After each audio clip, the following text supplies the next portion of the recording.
SI notification టైంలో పెద్ద తమ్ముడికి, సెకండ్ టైం నోటిఫికేషన్ అప్పుడు చిన్న తమ్ముడికి ఎస్ఐ వచ్చాయి. ఆ 2 టైంలు మీరు రాశారు. మళ్ళీ వాళ్ళిద్దరికి గైడ్ చేసింది కూడా మీరే. అయితే వాళ్ళిద్దరికి వచ్చింది, మీకు రాలేదు. ఏమైనా అనిపించిందా ఎక్కడైనా? మీ తమ్ముళ్ళు ఎస్ఐలు అయినారు, మీకేం లేదని కించపరిచేటట్టు మాట్లాడారు. కానీ వాళ్ళకి తెలియదు నేను దాన్ని గ్రేట్ గా ఫీల్ అయినా. ఎందుకు ఫీల్ అయినానంటే అదే విధంగా నన్ను తక్కువ అంచనా వేసినారు ఎవరైతే ఉన్నారో వాళ్ళు కూడా నేను సమాధానం చెప్పుకోవాలి కాబట్టి నా ప్రిపరేషన్ కంటిన్యూ చేశాను. అంతకంటే బాగా నమ్మేది ఏంటంటే మనం చేసే ప్రయత్నంలో చేస్తున్నప్పుడు మనకు వచ్చేటువంటి విఫలాలను చూసి మనం అధైర్యపడదు. ఇటు ఫ్యామిలీని మేనేజ్ చేయగలగాలి, ఇటు వృత్తిని న్యాయం చేయగలగాలి, అదేవిధంగా మన లక్ష్యం కోసం చదవాల్సి ఉంటుంది. మనల్ని మనం చాలా తక్కువ అంచనా వేసుకుంటాం. మన వల్ల కాదు, నాకంటే పెద్ద సమస్యలు ఉన్న వాళ్ళు ఈరోజు సమాజంలో నిరుద్యోగుల రూపంలో ఎక్కడ ఉంటారు? వాచ్మెన్ డ్యూటీ చేసుకుంటూ చదివే వాళ్ళు, లేకపోతే ఇంకేదైనా స్వీపర్ చేసుకుంటా, ఇంకేదైనా జొమాటో ఇలాంటివి చేసుకుంటా చాలా క్రిటికల్ సిచ్యువేషన్లో ఉన్నటువంటి నిరుద్యోగులు ఎంతో మంది ఉంటారు. వాళ్ళకి చెప్పే సలహా ఏంటంటే మిమ్మల్ని మీరు నమ్మండి. ఫస్ట్ నీ సమస్యలు, నీ పేదరికము అవే నీకు గుర్తొచ్చినప్పుడు నువ్వు సక్సెస్. కానిస్టేబుల్తో ఆగని మనిషి గ్రూప్ ఆఫీసర్ అయిన తర్వాత గ్రూప్ 1 కొట్టడం అనేది గ్రూప్ 1 కంటే గ్రూప్ 2 చాలా కష్టం. బట్ గ్రూప్ 1లో ఏంటంటే మనకి మన పేపర్ చూసే మైండ్ సెట్కి మనం రాసింది సింక్ అయినప్పుడు అదొక అదృష్టం అనేది ఉంటుంది. బట్ గ్రూప్ 2 చాలా క్రిటికల్ కంపేరింగ్ టు గ్రూప్ 1. అది నేను 2 రాసిన కాబట్టి నేను చెప్పగలుగుతున్నా.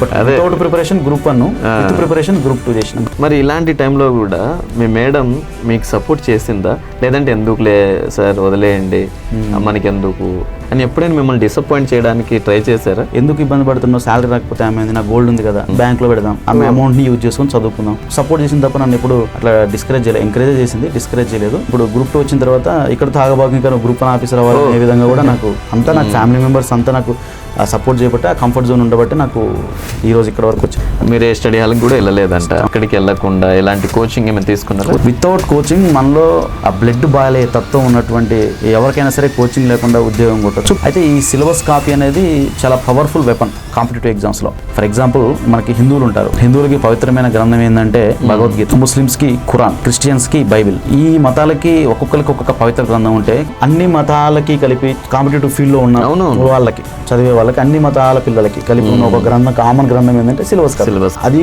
చదువురో తెలియదు మత గ్రంథాన్ని, బట్ ఈ పరీక్షల గ్రంథాన్ని మాత్రం ప్రతిరోజు చదివితే మన సక్సెస్. ఫస్ట్ సక్సెస్ కి కీ ఏంటంటే సిలబస్.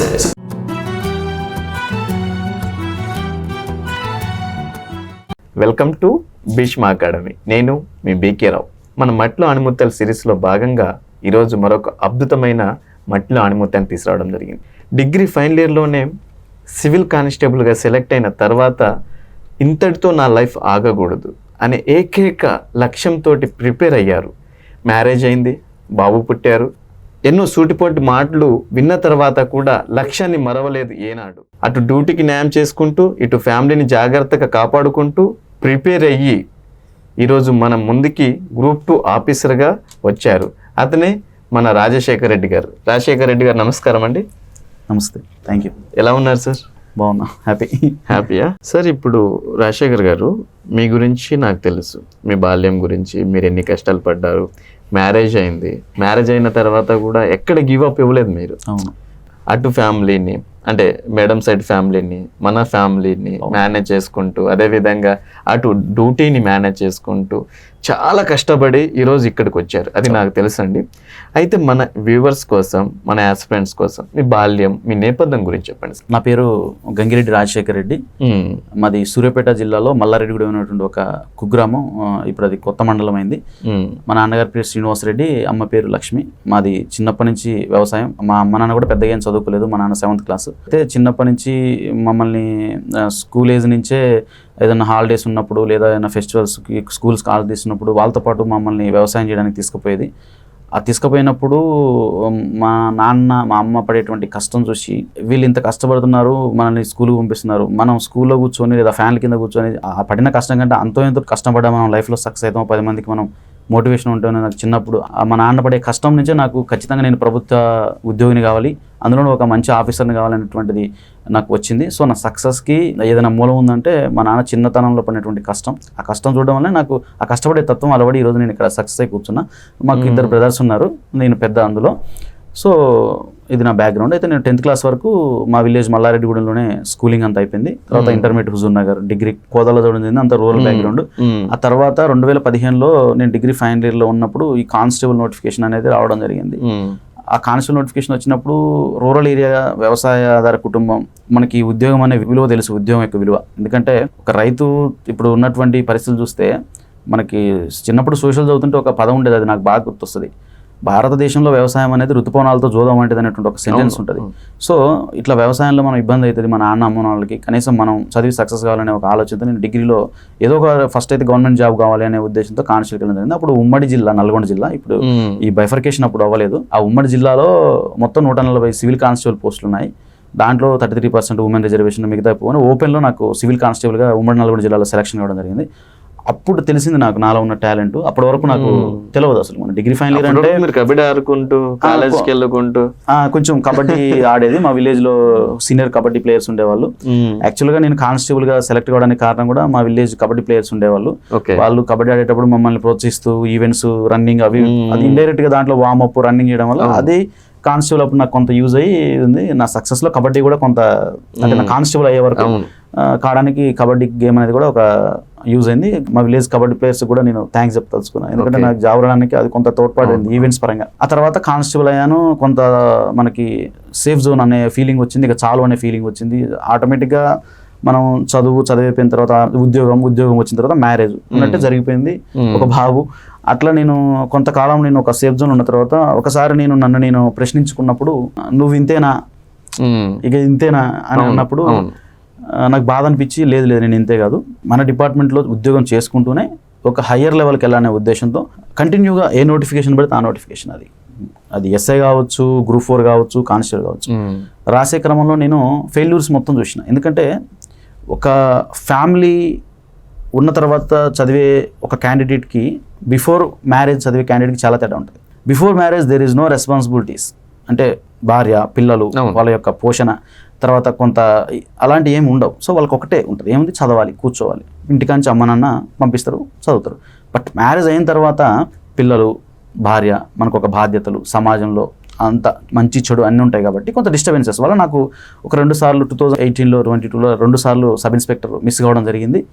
ఆ మిస్ అవ్వడంతో నేను కొంత బాధపడినప్పటికీ దాన్ని నేను మళ్ళీ మోటివేషన్ తీసుకొని, లేదు మనకి ఇది మిస్ అయిందంటే ఎందుకంటే మంచిది ఏదో ఒక పోస్ట్ ఉండొచ్చేమో. అదే టైంలో అంటే ఫస్ట్ ఎస్ఐ నోటిఫికేషన్ టైంలో పెద్ద తమ్ముడికి, ఆ తర్వాత సెకండ్ టైం నోటిఫికేషన్ అప్పుడు చిన్న తమ్ముడికి ఎస్ఐ వచ్చింది.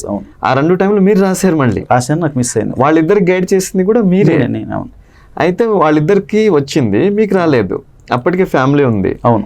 అప్పుడు అంటే ఏమైనా అనిపించిందా ఎక్కడైనా? అంటే అనిపించడం అంటే, మీ తమ్ముళ్ళు ఎస్ఐలు అయినారు, మీకేం లేదని కించపరిచేటట్టు మాట్లాడారు, కానీ వాళ్ళకి తెలియదు. నేను దాన్ని గ్రేట్గా ఫీల్ అయినా. ఎందుకు ఫీల్ అయినానంటే, నా తమ్ముళ్ళు ఎస్ఐ, ఎవరో సబ్ ఇన్స్పెక్టర్స్కి, ఇన్స్పెక్టర్స్కి మనం గౌరవిస్తాం.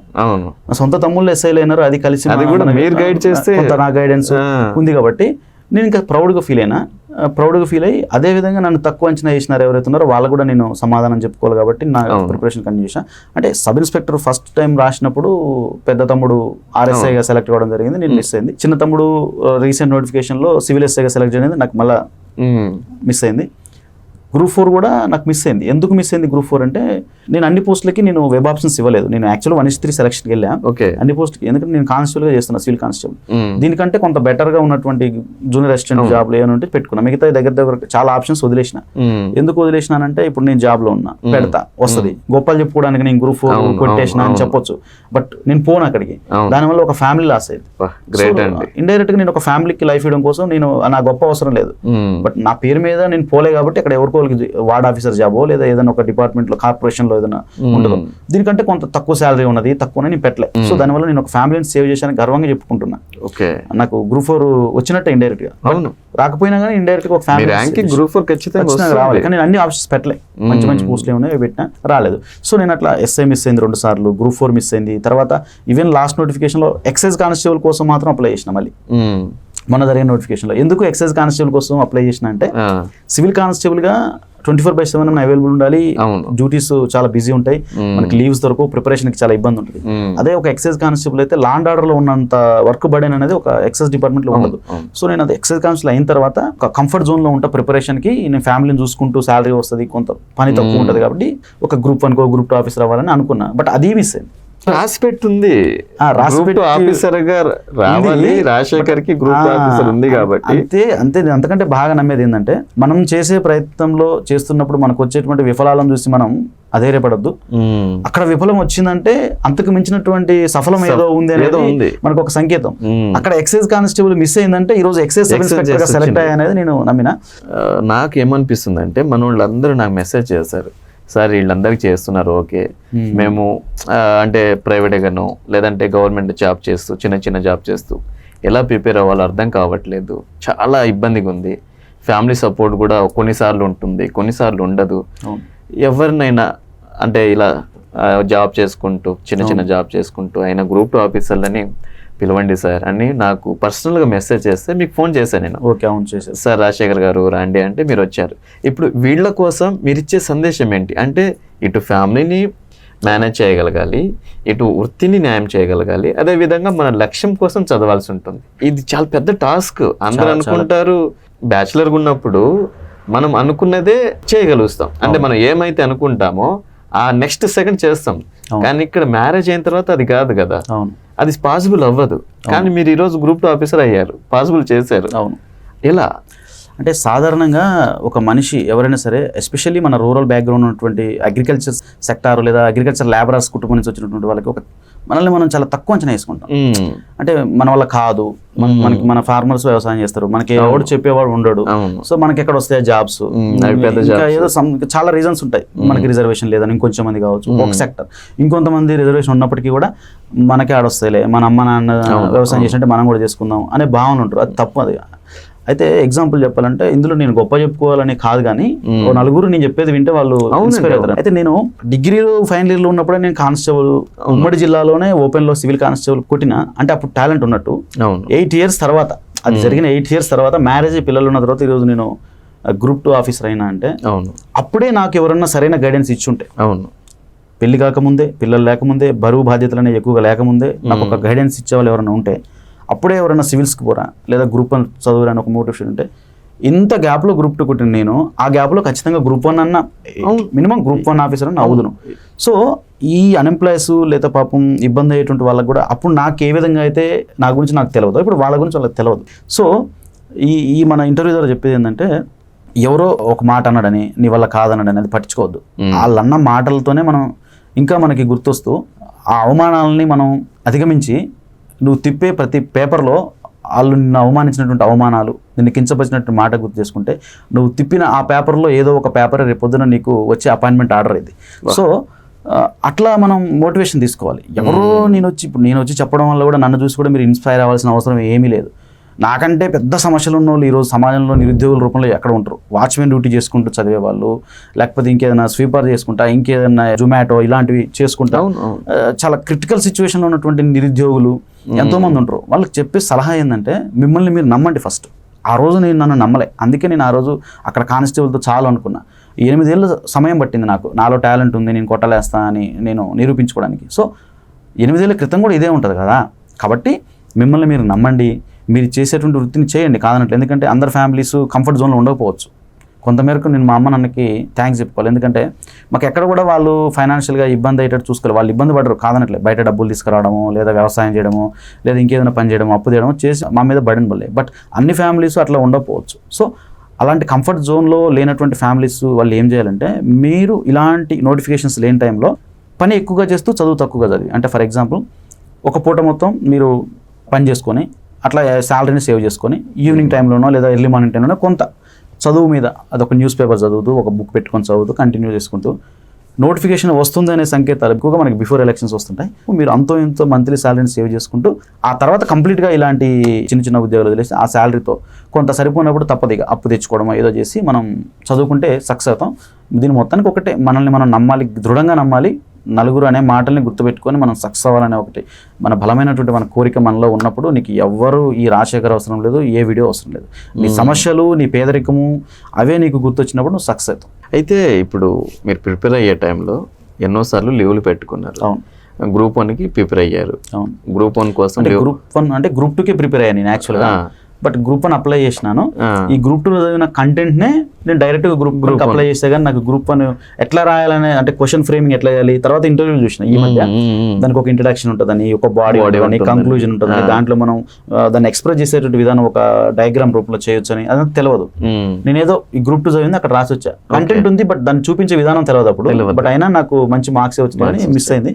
బట్ వీలుంటే ఈసారి ట్రై చేస్తే చేస్తా, ఖచ్చితంగా వస్తుందండి. ఇప్పుడు కానిస్టేబుల్ తో ఆగని మనిషి గ్రూప్ ఆఫీసర్ అయిన తర్వాత గ్రూప్ 1 కొట్టడం అనేది చాలా ఈజీ.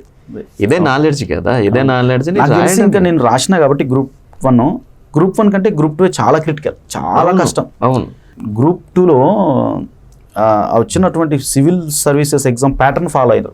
మొత్తం పేపర్ అంతా స్టేట్మెంట్స్ నింపేసి నీకు టైం సరిపోదు. ఫస్ట్ నీకు సబ్జెక్ట్ తెలిసినా నీకు వచ్చినా కానీ నువ్వు అంతా చదివి పెట్టేసరికి నీకు టైం సరిపోదు. ఈవెన్ ద 4th పేపర్ అందరూ తెలంగాణ మూవ్మెంట్ ని చాలా ఈజీ అనుకుంటారు, కానీ మొన్న జరిగిన గ్రూప్ 2 పేపర్ చాలా భయపెట్టేసింది అందరినీ. మూమెంట్ అంత ఈజీ కాదు అని చెప్పేసి నిన్న ప్రూవ్ చేసింది అనమాట. అదే చెప్తున్నా కదా, మనకి గ్రూప్ 1 కంటే గ్రూప్ 2 చాలా కష్టం. బట్ గ్రూప్ 1లో ఏంటంటే మనకి మన పేపర్ చూసే మైండ్ సెట్ కి మనం రాసింది సింక్ అయినప్పుడు అక్కడ అదొక అదృష్టం అనేది ఉంటుంది. బట్ గ్రూప్ 2 చాలా క్రిటికల్ కంపేరింగ్ టు గ్రూప్ 1. అది నేను 2 రాసిన కాబట్టి నేను చెప్పగలుగుతున్నా. But without preparation group 1, with preparation group 2 చేసిన. గ్రూప్ 2 చేశారు. అయితే ఈ టైంలో లీవ్ పెట్టుకున్నారు, ఫ్యామిలీని మేనేజ్ చేయాలి. అలాంటి సందర్భాల్లో శాలరీ కూడా రాకపోవచ్చు, లీవ్ పెట్టారు కాబట్టి. ఆబ్సెంటే కదా. యాక్చువల్గా పోలీస్ డిపార్ట్మెంట్స్ లో లీవ్ ఇవ్వరు. ఎందుకు ఇవ్వరంటే మాది 24/7 అవైలబుల్ ఉండాలి. ఫర్ ఎగ్జాంపుల్ నేను లీవ్ పెడితే నాకు ఒక ఆఫీసర్ లీవ్ శాంక్షన్ చేస్తే అదే పోలీస్ స్టేషన్ లో 20-30 మంది నా లెక్క నా బ్యాచ్మేట్స్ ఎవరన్నా నేను కూడా చదువుకుంటా, నేను కూడా అవుతా అనేది ఒకటి వస్తుంది. కాబట్టి ఆఫీసర్స్ పెద్దగా ఈ కాంపిటేటివ్ ఎగ్జామ్స్ చదువుకున్నా అన్నప్పుడు లీవ్స్ అనేవి ఉండదు. ఎస్పెషల్లీ ఎలక్షన్స్ టైంలో నోటిఫికేషన్స్ వస్తాయి కాబట్టి అప్పుడు ఇంకా క్రిటికల్ డ్యూటీస్ ఉంటాయి. సో లీవ్స్ ఇవ్వరు. నేను అనాథరైజ్డ్ ఆబ్సెంట్ అవ్వడం జరిగింది. అప్పుడు అంటే ఇలా ఆబ్సెంట్ అయినప్పుడు శాలరీ రాదు. మరి ఇలాంటి టైంలో కూడా మీ మేడం మీకు సపోర్ట్ చేసిందా, లేదంటే ఎందుకులే సార్ వదిలేయండి, మనకెందుకు, ఆల్రెడీ జాబ్ ఉంది కదా, దీంతో సరిపోతుంది కదా, బాబు పుట్టేశారు అని ఎప్పుడైనా మిమ్మల్ని డిసప్పాయింట్ చేయడానికి ట్రై చేశారా, లేదంటే సపోర్ట్ చేశారా? అసలు నన్ను డిసప్పాయింట్ ఎప్పుడు చేయలేదు, సపోర్టే చేసినారు. నేను ఒకనొక టైంలో అరే శాలరీ రాదేమో ఆబ్సెంట్ అయితే అని ఆలోచించే టైంలో ఆమె వచ్చి ఎందుకు ఇబ్బంది పడుతున్నావు, శాలరీ రాకపోతే ఆమె నా గోల్డ్ ఉంది కదా బ్యాంక్ లో పెడదాం, ఆమె అమౌంట్ ని యూజ్ చేసుకొని చదువుకుందాం, మళ్ళీ ఎప్పుడన్నా డ్యూటీ చేసినప్పుడు మళ్ళీ తీసుకుందాం గోల్డ్ ఏముందని చెప్పి నాకు సపోర్ట్ చేసిన తప్ప నన్ను ఎప్పుడు అట్లా డిస్కరేజ్ చేయలేదు. ఎంకరేజ్ చేసింది, డిస్కరేజ్ చేయలేదు. ఇంకా చెప్పాలంటే మళ్ళీ ఇప్పుడు గ్రూప్ 2 వచ్చిన తర్వాత ఇక్కడ తాగబాకు ఇంకా గ్రూప్ 1 ఆఫీసర్ అవ్వాలనే విధంగా కూడా నాకు సపోర్ట్ చేసింది. అట్లేం లేదు, అంతా నాకు ఫ్యామిలీ మెంబర్స్ అంతా నాకు సపోర్ట్ చేయబట్టి ఆ కంఫర్ట్ జోన్ ఉండబట్టి నాకు ఈ రోజు ఇక్కడ వరకు వచ్చింది. మీరే స్టడీ హాల్కి కూడా వెళ్ళలేదంట? అవును, ఎక్కడికి వెళ్ళకుండా ఎలాంటి కోచింగ్ ఏమైనా తీసుకున్నారు? కోచింగ్ కూడా కోచింగ్ కూడా లేదు. ఇంకోటి చెప్పదలుచుకున్నా అంటే ఇప్పుడు నేను గొప్పగా కోచింగ్ లేకుండా కొట్టిన అనేది కాదు. నేను చెప్పే ఉద్దేశం ఏంటంటే నేను గ్రూప్ 2ని ఎలాంటి కోచింగ్ లేకుండా మీరు వెరిఫై చేసుకోవచ్చు, ఏ ఇన్స్టిట్యూట్ అయినా సరే, ఎంటైర్ ఏపీ తెలంగాణలో ఏ ఇన్స్టిట్యూట్ అయినా నేను ఎక్కడ కోచింగ్ తీసుకోలేదు గ్రూప్స్కి అయితే. అయినా కానీ ఈరోజు నేను స్టేట్లో 135వ ర్యాంక్ వచ్చింది. అంటే ఇది ఎందుకు చెప్తున్నా అంటే బయట పాపం డబ్బులు లేక కోచింగ్ తీసుకునేటువంటి అవకాశాలు లేకున్నటువంటి నిరుపేద మధ్యతరగతి అణగారిన వర్గాల పిల్లలు ఎవరైతే ఉన్నారో, ఈ సార్ ఎవరో లేదా ఈ అన్న ఎవరో వితౌట్ కోచింగ్ గ్రూప్స్ కొట్టిండు కదా అని ఒక నలుగురు నన్ను చూసి ఇన్స్పైర్ అవ్వాలని ఇది నేను చెప్తున్నా. వితౌట్ కోచింగ్ మనలో ఒక స్పార్క్ ఉన్నప్పుడు, ఒక బర్నింగ్ డిజైర్ ఉన్నప్పుడు నేను సక్సెస్ అవ్వాలి, నా ఫ్యామిలీలో ఉన్నటువంటి పేదరికాన్ని దరిద్రాన్ని మనం పంపించేయాలి, సమాజంలో ఒక రికగ్నైజ్డ్ పర్సన్గా గుర్తింపు పొందినటువంటి వ్యక్తిగా ఉండాలి అనే ఒక భావన ఉండి నలుగురికి నేను ఇన్స్పిరేషన్గా ఉండాలనే ఒక బర్నింగ్ థాట్, బర్నింగ్ డిజైరు, ఆ బ్లడ్ బాయిల్ అయ్యే తత్వం ఉన్నటువంటి ఎవరికైనా సరే కోచింగ్ లేకుండా ఉద్యోగం కొట్టచ్చు. బట్ కొంత కోచింగ్ లేనప్పటికీ ఏంటంటే ఎగ్జామ్స్ ముందు మనం టెస్ట్ సిరీస్ అనేటువంటిది ఒకటి రాయడం, ప్రాక్టీస్ టెస్ట్లు అనమాట రాయడం, దాన్ని మనం వెరిఫై చేసుకోవడం, ఎట్లా మనకి సిలబస్ ప్రకారం ఎక్కడ ఎలాంటి టాపిక్ వస్తుంది, ప్రీవియస్ పేపర్స్ కొన్ని తీసుకోవడం, కొన్ని ఏదన్నా ఎక్కడ ఇన్స్టిట్యూట్స్కి వెళ్ళి పేపర్లు ప్రాక్టీస్ చేయడం, అంతవరకు చేస్తే బెటర్. కానీ స్పెషల్గా లక్షలు కట్టేసి ఏసీ రూమ్లో కూర్చొని కోచింగ్లు అనేది అవసరం లేదు. చెప్పే కదా, బర్నింగ్ డిజైర్, బ్లడ్ బాయిల్ అయ్యే తత్వం ఉండి కష్టపడే తత్వం ఉన్నటువంటి వ్యక్తికి ఎలాంటి కోచింగ్ అవసరం లేదు, ఎలాంటిది ఏం అవసరం లేదు. బీటెక్ కూడా చేయలేదు నేను, డిగ్రీ కదా హోదాల్లో. అయితే ఈ టైంలో మీరు ఎలాంటి స్ట్రాటజీని ఫాలో అయ్యారు? అంటే స్ట్రాటజీ అంటే ఇండివిజువాలిటీ. కొంతమందికి ఎట్లా ఉంటుందంటే నేను మార్నింగ్ లేవగానే, ఎర్లీ మార్నింగ్ లేవగానే పలానా సబ్జెక్ట్ చదవాలి, ఫర్ ఎగ్జాంపుల్ ఎకానమీ చదవాలి, ఆఫ్టర్నూన్ పాలిటీ చదవాలి, ఈవినింగ్ ఇది చదవాలి, నైట్ ఇది చదవాలి, ఈ టైంకి పడుకోవాలి అని ఉంటుంది.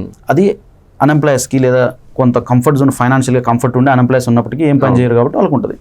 కొంతమంది ఎంప్లాయీస్ ఉంటారు, వాళ్ళకి ఏంటంటే మార్నింగ్ లేవగానే డ్యూటీకి వెళ్ళాలి, మళ్ళీ ఇంటికి రాగానే వచ్చి తిని పడుకునేసరికి టైం అయిపోతుంది. అలాంటి వాళ్ళకి ఏంటంటే నైట్ డ్యూటీ చేస్తే డేలో టైం ఉంటుంది, డేలో కొంచెంసేపు రెస్ట్ తీసుకొని పడుకొని మిగతా టైం చదువుకోవడం, లేదా డేలో చేస్తే నైట్ డ్యూటీ ఉంటుంది, డేలో డ్యూటీ ఉంటే నైట్ ఖాళీ ఉంటుంది, ఆ నైట్ కొంతసేపు చదువుకొని పడుకోవడం, లేదా చేసే డ్యూటీలో కొంత టైం ఉండొచ్చు. సరే యాక్చువల్గా డ్యూటీ టైంలో అది మనం చేయొద్దు, బట్ డ్యూటీ చేసే టైంలో నీకు ఏదైనా ఫ్రీ టైం ఉండి ఎలాంటి పనులు అయినప్పుడు ఒక బుక్ పెట్టుకోవడం, లేదా ఒక యూట్యూబ్లో పిచ్చి పిచ్చి రీల్స్ చూడకుండా ఈ కాంపిటేటివ్ సంబంధించినటువంటి వీడియోస్, ఏదైనా PDF ఫైల్స్ చూసుకోవడం, అట్లా ఇండైరెక్ట్ కొంత అక్కడ మనకి టైం సేవ్ అయ్యేటువంటి అవకాశం ఉంటుంది. ఇట్లా చదవాలి. నేనైతే స్ట్రాటజీ అంటే ఏం చెప్తానంటే, ఫస్ట్ మనం సిలబస్ అనే దాని మీద చాలా ఐడియా ఉండాలి, ఎస్పెషల్లీ గ్రూప్స్ లాంటి ఎగ్జామ్స్కి, Group 1 Group 2. ఇప్పుడు ఇష్టం వచ్చినట్టుగా ర్యాండమ్గా మార్కెట్లో దొరికేటువంటి పిచ్చి పిచ్చి బుక్స్ అని తెచ్చుకొని ముందలేసుకుని చదువుతుంటే అది అసలు సిలబస్లో ఉందా లేదా, ఆ టాపిక్ కవర్ అయిందా తెలియదు. కాబట్టి మనం అఫీషియల్ వెబ్సైట్ TGPSలో ఉన్నటువంటి Group 1 Group 2 ఏదైనా మీరు ఏది ప్రిపేర్ అనుకుంటే అది ఆ వెబ్సైట్లోకి వెళ్ళి ఆ PDF డౌన్లోడ్ చేసుకొని ప్రింట్ తీసుకొని పదే ఫస్ట్ సిలబస్ని మనమే ప్రాక్టీస్ చేసుకొని సిలబస్ మీద ఒక ఐడియా తెచ్చుకోవాలి. అయితే ఈ సిలబస్ కాపీ అనేది చాలా పవర్ఫుల్ వెపన్ కాంపిటేటివ్ ఎగ్జామ్స్లో. ఫర్ ఎగ్జాంపుల్ మనకి హిందువులు ఉంటారు, హిందువులకి పవిత్రమైన గ్రంథం ఏంటంటే భగవద్గీత, ముస్లిమ్స్కి ఖురాన్, క్రిస్టియన్స్కి బైబిల్. ఈ మతాలకి ఒక్కొక్కరికి ఒక్కొక్క పవిత్ర గ్రంథం ఉంటే కాంపిటేటివ్కి ప్రిపేర్ అయినటువంటి ఒక వ్యక్తికి ఉన్నటువంటి గ్రంథం ఏంటంటే అది ఒక సిలబస్ కాపీ. అవును, ఆ సిలబస్ కాపీ మీద ఒక ఐడియా ఉన్నప్పుడు మాత్రమే అందులో ఏమున్నది, ఆ సిలబస్లో ఉన్నటువంటి కంటెంట్ మనం చదివే బుక్కి సింక్ అవుతుందా లేదా ఒక న్యూస్ పేపర్ చదువుతుంటే అది ఉందా లేదా అనేది తెలుస్తుంది. సో ఒక్కొక్క మతానికి ఒక్కొక్క గ్రంథం ఉంటే పవిత్ర గ్రంథం, అన్ని మతాలకి కలిపి కాంపిటేటివ్ ఫీల్డ్లో ఉన్న వాళ్ళకి చదివే వాళ్ళకి, అన్ని మతాల పిల్లలకి కలిపి ఉన్న ఒక గ్రంథం, కామన్ గ్రంథం ఏంటంటే సిలబస్. అది చదువురో తెలియదు మత గ్రంథాన్ని, బట్ ఈ పరీక్షల గ్రంథాన్ని మాత్రం ప్రతిరోజు చదివితేనే మనం సక్సెస్ అవుతాం. ఫస్ట్ సక్సెస్ కి కీ ఏంటంటే సిలబస్. ఆఫ్టర్ సిలబస్ నేను అది చేసిన అనమాట. అయితే మీ ఇందాక నాకు సబ్ ఇన్స్పెక్టర్ 2 సార్లు మిస్ కావడానికి కొంత నేను మ్యారేజ్ కావడము, నా డ్యూటీస్ ఇబ్బంది అయితే ఇంకొంచెం ఏంటంటే వే ఆఫ్ ప్రిపరేషన్ అనేది నేను కొంచెం అక్కడ ఇన్నోవేటివ్గా చేయలే. టెస్ట్ సిరీస్ ఎగ్జామ్స్ రాయలేదు, ప్రాక్టీస్ చేయడం చేయలేదు, సబ్జెక్ట్ని ఫ్రెండ్స్తో డిస్కస్ చేయడం చేయలేదు. ఇలాంటి కొంత మైనర్ మిస్టేక్స్ వల్ల అది కూడా మరీ ఘోరంగా ఏం పోలేదు, జస్ట్ మిస్ అయింది, మనకి కొంత తేడాతో మిస్ అయింది, అట్లా మిస్ అయింది. సో నేను ఇక్కడ సిలబస్ కాపీ చెప్పే కదా, సిలబస్ కాపీ తర్వాత మనకి common syllabus. For example Group 2 తీసుకుంటే 4 పేపర్లు ఉంటాయి. First paper, second paper, third paper, fourth paper. ఈ 4 కామన్గా ఉన్నటువంటి టాపిక్స్ ఏందో మనం ఫైండ్ అవుట్ చేయాలి సిలబస్ కాపీ. ఎందుకంటే ఫర్ ఎగ్జాంపుల్ ఫస్ట్ పేపర్లో సోషాలజీ నుంచి ఒక టాపిక్ ఉంటుంది, ఒక 5 మార్క్స్ వరకు వచ్చే అవకాశం ఉన్న టాపిక్. మళ్ళీ నీకు సెకండ్ పేపర్లో సోషాలజీ సిలబస్లో ఉంటుంది. నువ్వు అక్కడ ఇక్కడ 2 సార్లు చదవాల్సిన అవసరం లేదు. అవును, అది ఇది ఒకటే అయినప్పుడు ఒకేసారి స్ట్రాంగ్గా చదివితే నీకు టైం సేవింగ్. ఈ second paper, third paper, fourth paper ఉండదు Group 2 పేపర్ 1లో. కానీ second paper, third paper common గా ఉంటుంది. ఎక్స్ట్రా ఉంటుందంటే ఐ థింక్ రీజనింగ్ ఒకటి, కరెంట్ అఫైర్స్ ఒకటి, ఇంగ్లీష్ ఒకటి, ప్లస్ సైన్స్. ఈ 4 మనం మేనేజ్ చేసుకుంటే Group 2లో ఫస్ట్ పేపర్ ని మేనేజ్ చేయడం చాలా ఈజీ. ఇట్లా కామన్ సిలబస్ ని మనం ఫస్ట్ చూసుకోవాలి. చూసుకున్నప్పుడు ఈ కామన్ సిలబస్ ని ఫైండ్ అవుట్ చేసుకొని అప్పుడు ఒక స్టాండర్డ్ బుక్స్ అంటే ఎట్లా అంటే ఇప్పటి వరకు ఆల్రెడీ స్టార్ట్ చేసిన వాళ్ళు అదే చదివితే బెటర్. బుక్ ఒకటి మార్చొద్దు. ప్రిపరేషన్లో మనకి స్ట్రాటజీస్లో బుక్ మార్చడం అనేది ఒక బ్లండర్ మిస్టేక్. అవును, బుక్ మార్చినంటే అక్కడ వాటి సక్సెస్ పోతున్నట్టే. మనోళ్ళు ఏం చేస్తారంటే కొత్త బుక్ రాగానే కలర్ఫుల్గా కొంచెం మైండ్ మ్యాప్గా డయాగ్రామ్స్, టేబుల్స్ అవి ఉండగానే ఈ బుక్ని పక్కన పడేసి వెళ్ళిపోయి తీసుకుంటారు. అదే తప్పు. ఇంకోటి ఏంటంటే నాలాంటి వాళ్ళు మీలాంటి వాళ్ళు చెప్పగానే అప్పటి వరకు చదివినటువంటి బుక్ వదిలేసి నేను చెప్పిన బుక్, అది కూడా తప్పే. అవసరం లేదు. మనం చదివే మార్కెట్లో కొంత ఉన్న బుక్స్ లో తీసుకొని చదువుకోవాలి. ఏదన్నా ఒకవేళ అందులో తక్కువ ఉందంటే వేరే బుక్ నుంచి ఎడిషన్ చేసుకోవాలి. అందులో ఎడిషన్ చేసుకోవాలి తప్ప కంప్లీట్ గా బుక్ ని మార్చితే ఆ బుక్ చదివేటప్పుడు ఆ బుక్ కి మనకి ఒక సింక్ ఉంటుంది. అవును, ఇట్లా ఇండియన్ హిస్టరీ అనగానే ఫర్ ఎగ్జాంపుల్ ఒక బుక్ చదువుతున్నాను నేనైతే, ఇండియన్ హిస్టరీకి కరీం సార్ బుక్ చదివిన.